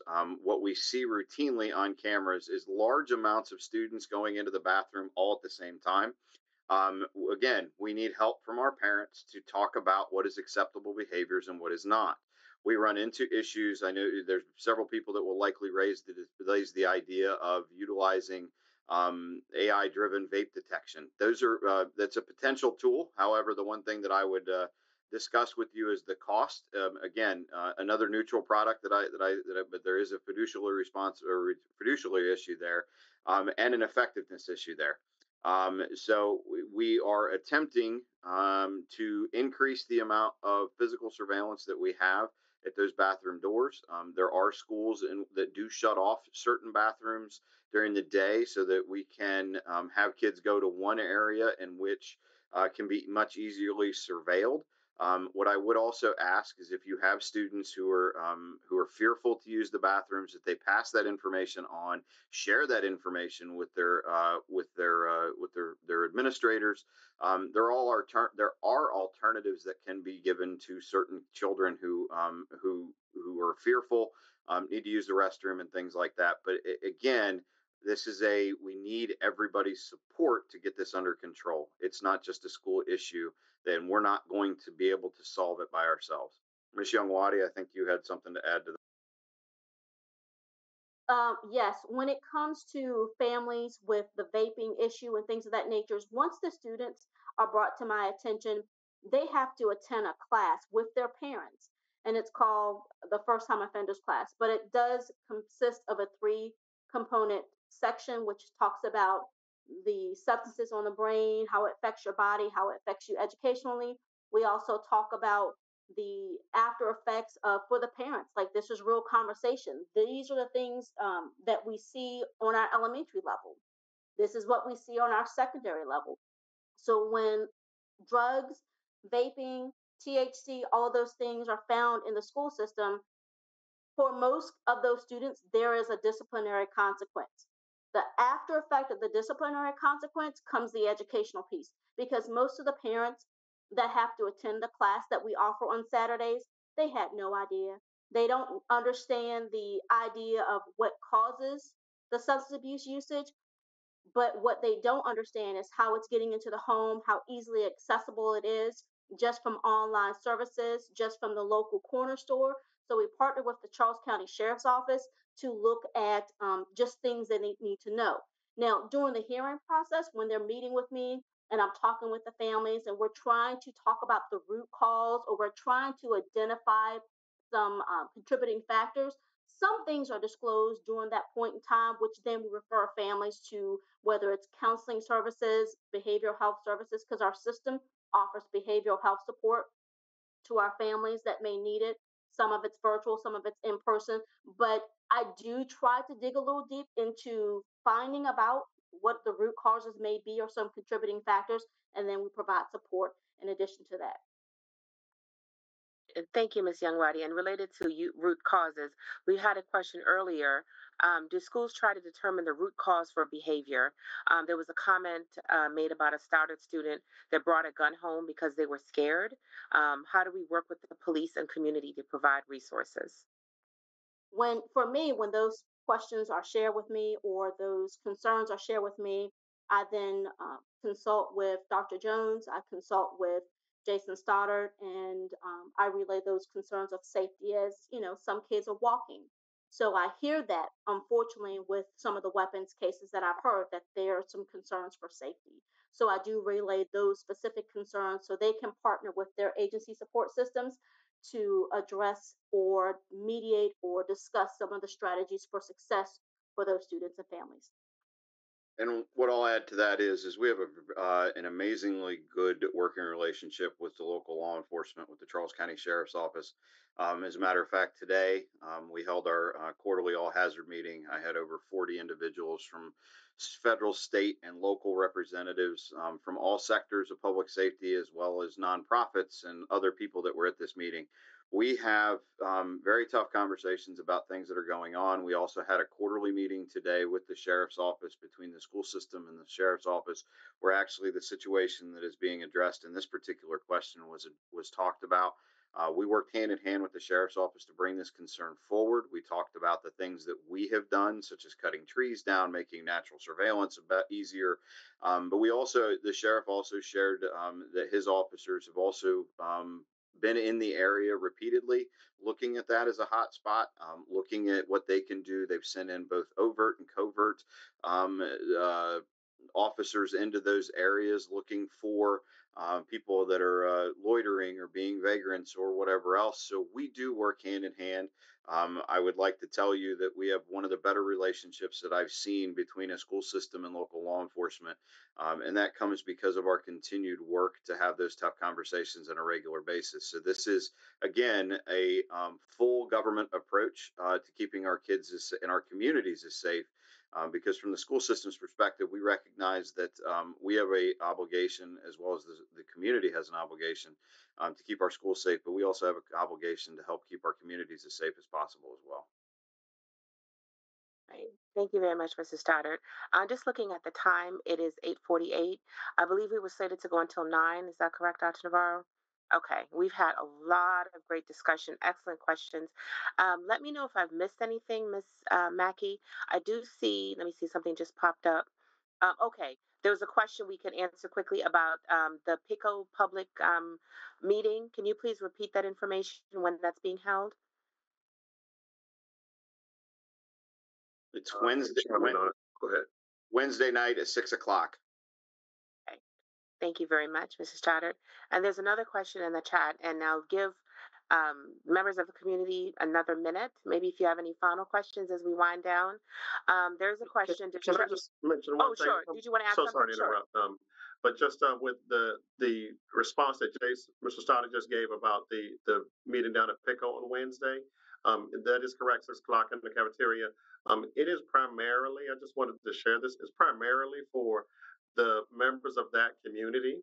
So while it's something that I think that probably many people have an interest in, just so you're aware, it is primarily for, not saying anyone can't come, not disinviting anyone, but it is primarily for the folks who are most concerned about, the folks who are directly impacted by that situation. So primarily for the PICOACs and families is who that is for. And so I just want to just share that. That's all. Appreciate that. Thank you, Dr. Jones. Mr. Verk, and then I'll go to the last question I see in the chat.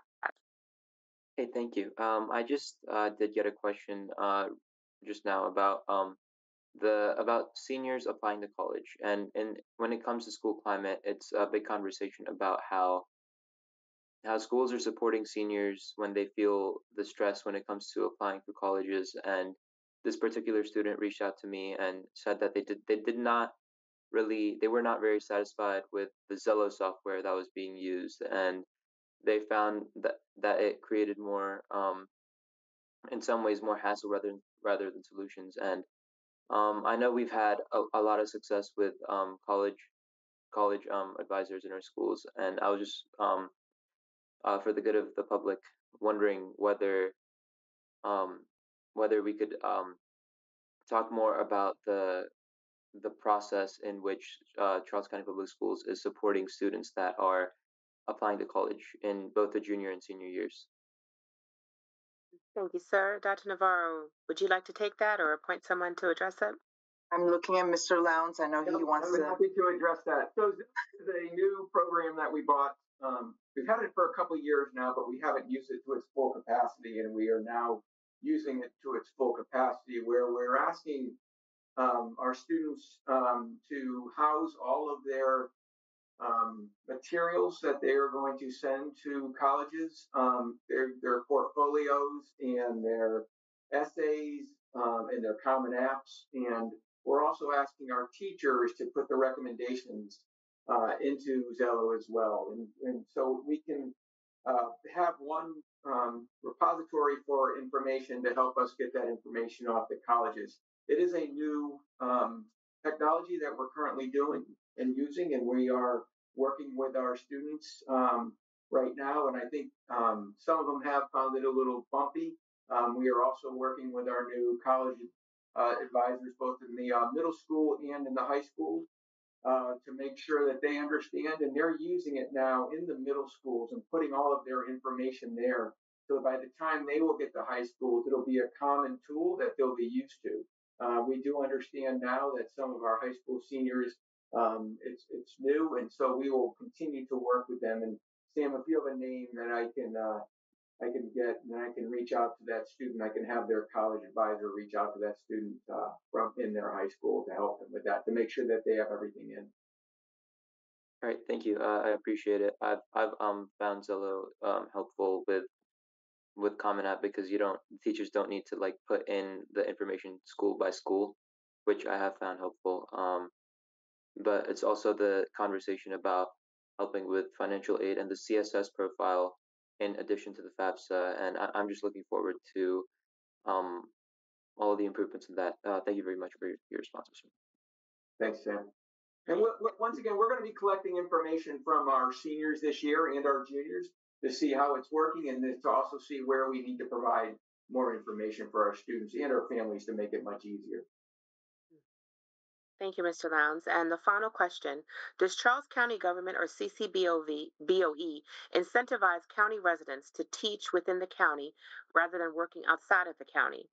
Also, has a salary evaluation been conducted to make CCBOE more financially attractive than leaving the county to work in higher paying county school systems? I consistently hear that CCBOE salaries are not competitive when I ask why educators leave the county to work.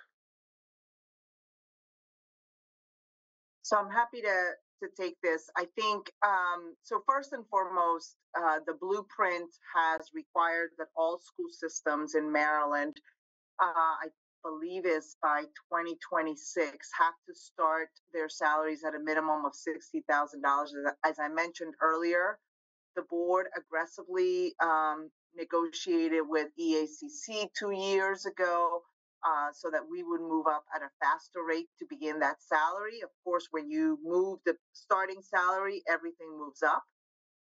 And so we've moved salary progressions as much as we are able to do. There is some incentives if you work in the county, and we are included in that, regarding some home purchasing incentives, but specifically to teachers to have them remain in the county from county government, we don't have anything specific yet. The other thing is we have done some compensation studies, and I'm going to pass it to Chief Majors, Nikki Majors, to talk a little bit about that, because we look at all of our employees, not just educators, to look at compensation studies comparability. And in our local jurisdictions, there is, for example, in DC public schools, they did a very aggressive increases of salaries. But we're also hearing more and more that people also want to be able to be local and be able to have a quality of life that is not counted in those salary increases in terms of the time commitments that they engage when they move out of the county for work every day and have to commute for extended periods of time. So we've been aggressive at looking at that. If Ms. Majors could also speak a little bit on the compensation study, because while teachers are a huge part of our employee workforce, we also have instructional assistants, we have staff that work throughout the schools that we're also looking at compensation studies around improving their compensation. Sure. We are currently in the process of conducting a compensation and classification study for our support staff so that we can ensure that we are remaining competitive with the market. It is a challenge, in all transparency, because we do sit outside of the DC metropolitan area. So there are many of our community members who do commute in to Washington, DC, and oftentimes that market is paying a higher level of compensation, but most people, decide they want to live in Charles County because economically it is advantageous, as far as affordable housing, to live in the county. But we are conducting a study.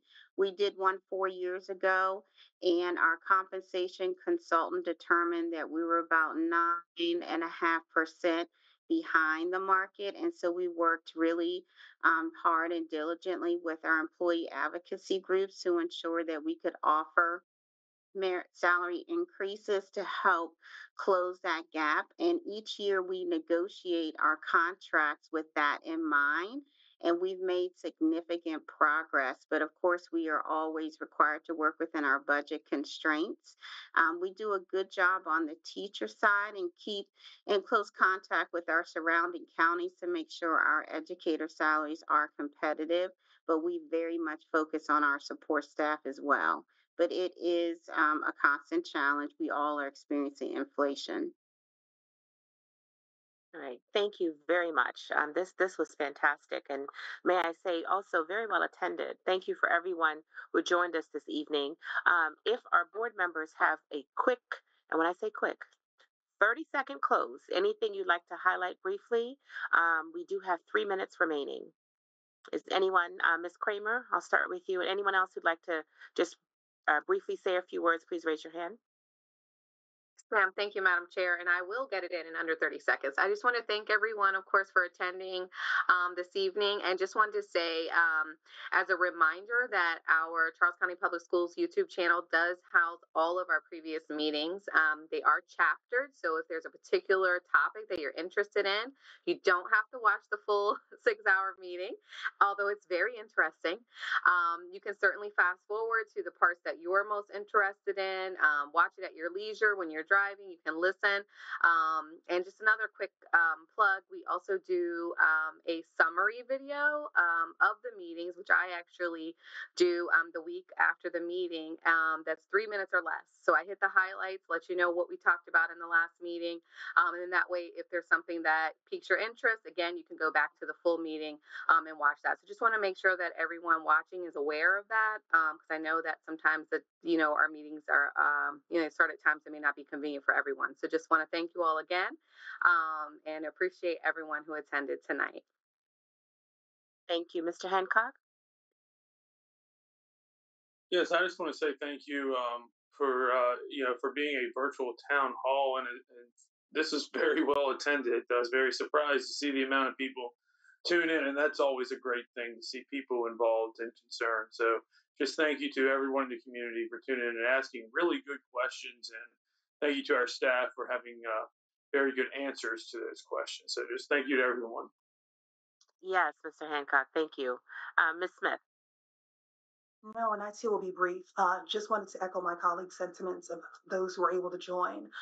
Ms. Kramer was spot on when she mentioned kind of the innovative ways in which we're trying to make the information that we share more accessible to busy families. We recognize that you all are steeped in life, but really appreciate you all taking the time to come out and learn more about what the system is offering, what actually is happening in schools relative to safety and climate, and just definitely appreciate your attention and your time.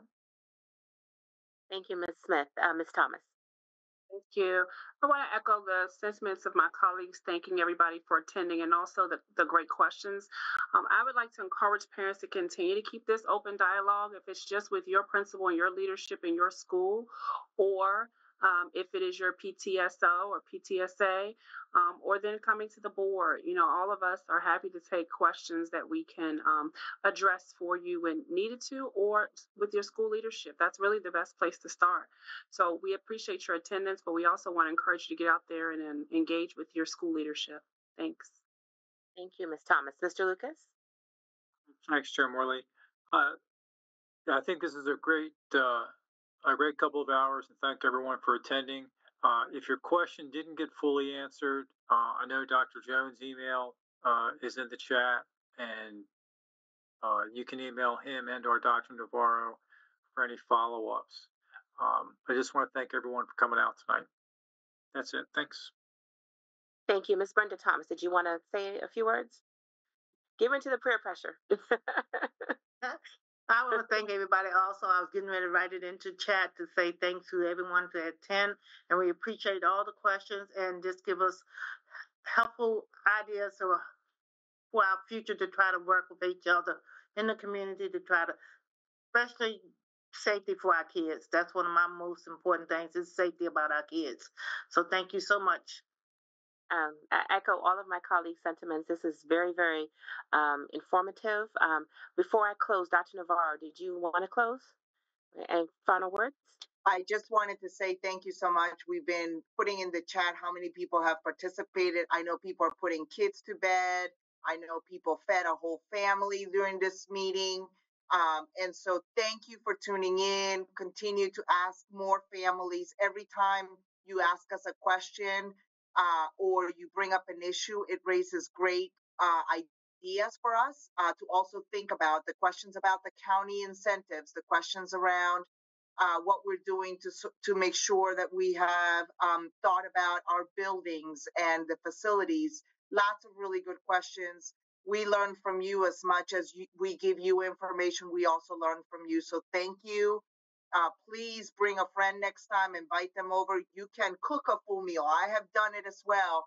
And I have fed children and put them to bed while listening to these sessions. Hopefully we're able to respond to all your questions. If not, please email us. Thank you. Yes, I echo everything that has been shared. This was fantastic. Thank you so much, Dr. Navarro, to our staff. Special shout out to Ms. Acevedo, who is simultaneously translating. I live for that level of fluency and perfection. Very, very much appreciated. Thank you so very much.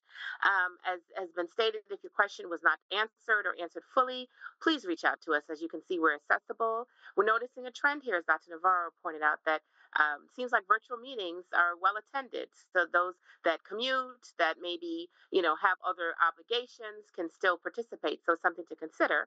In related news, please save Tuesday, February the 4th. That is the next scheduled board town hall. We are making it a point to have these at least quarterly. We have not yet selected the next topic. We welcome you to provide your feedback, but as we always say, even if the topic is on transportation, as an example, you're welcome, as you can see, to rather ask any questions. So with that, we thank you again for your attendance. Very much appreciated.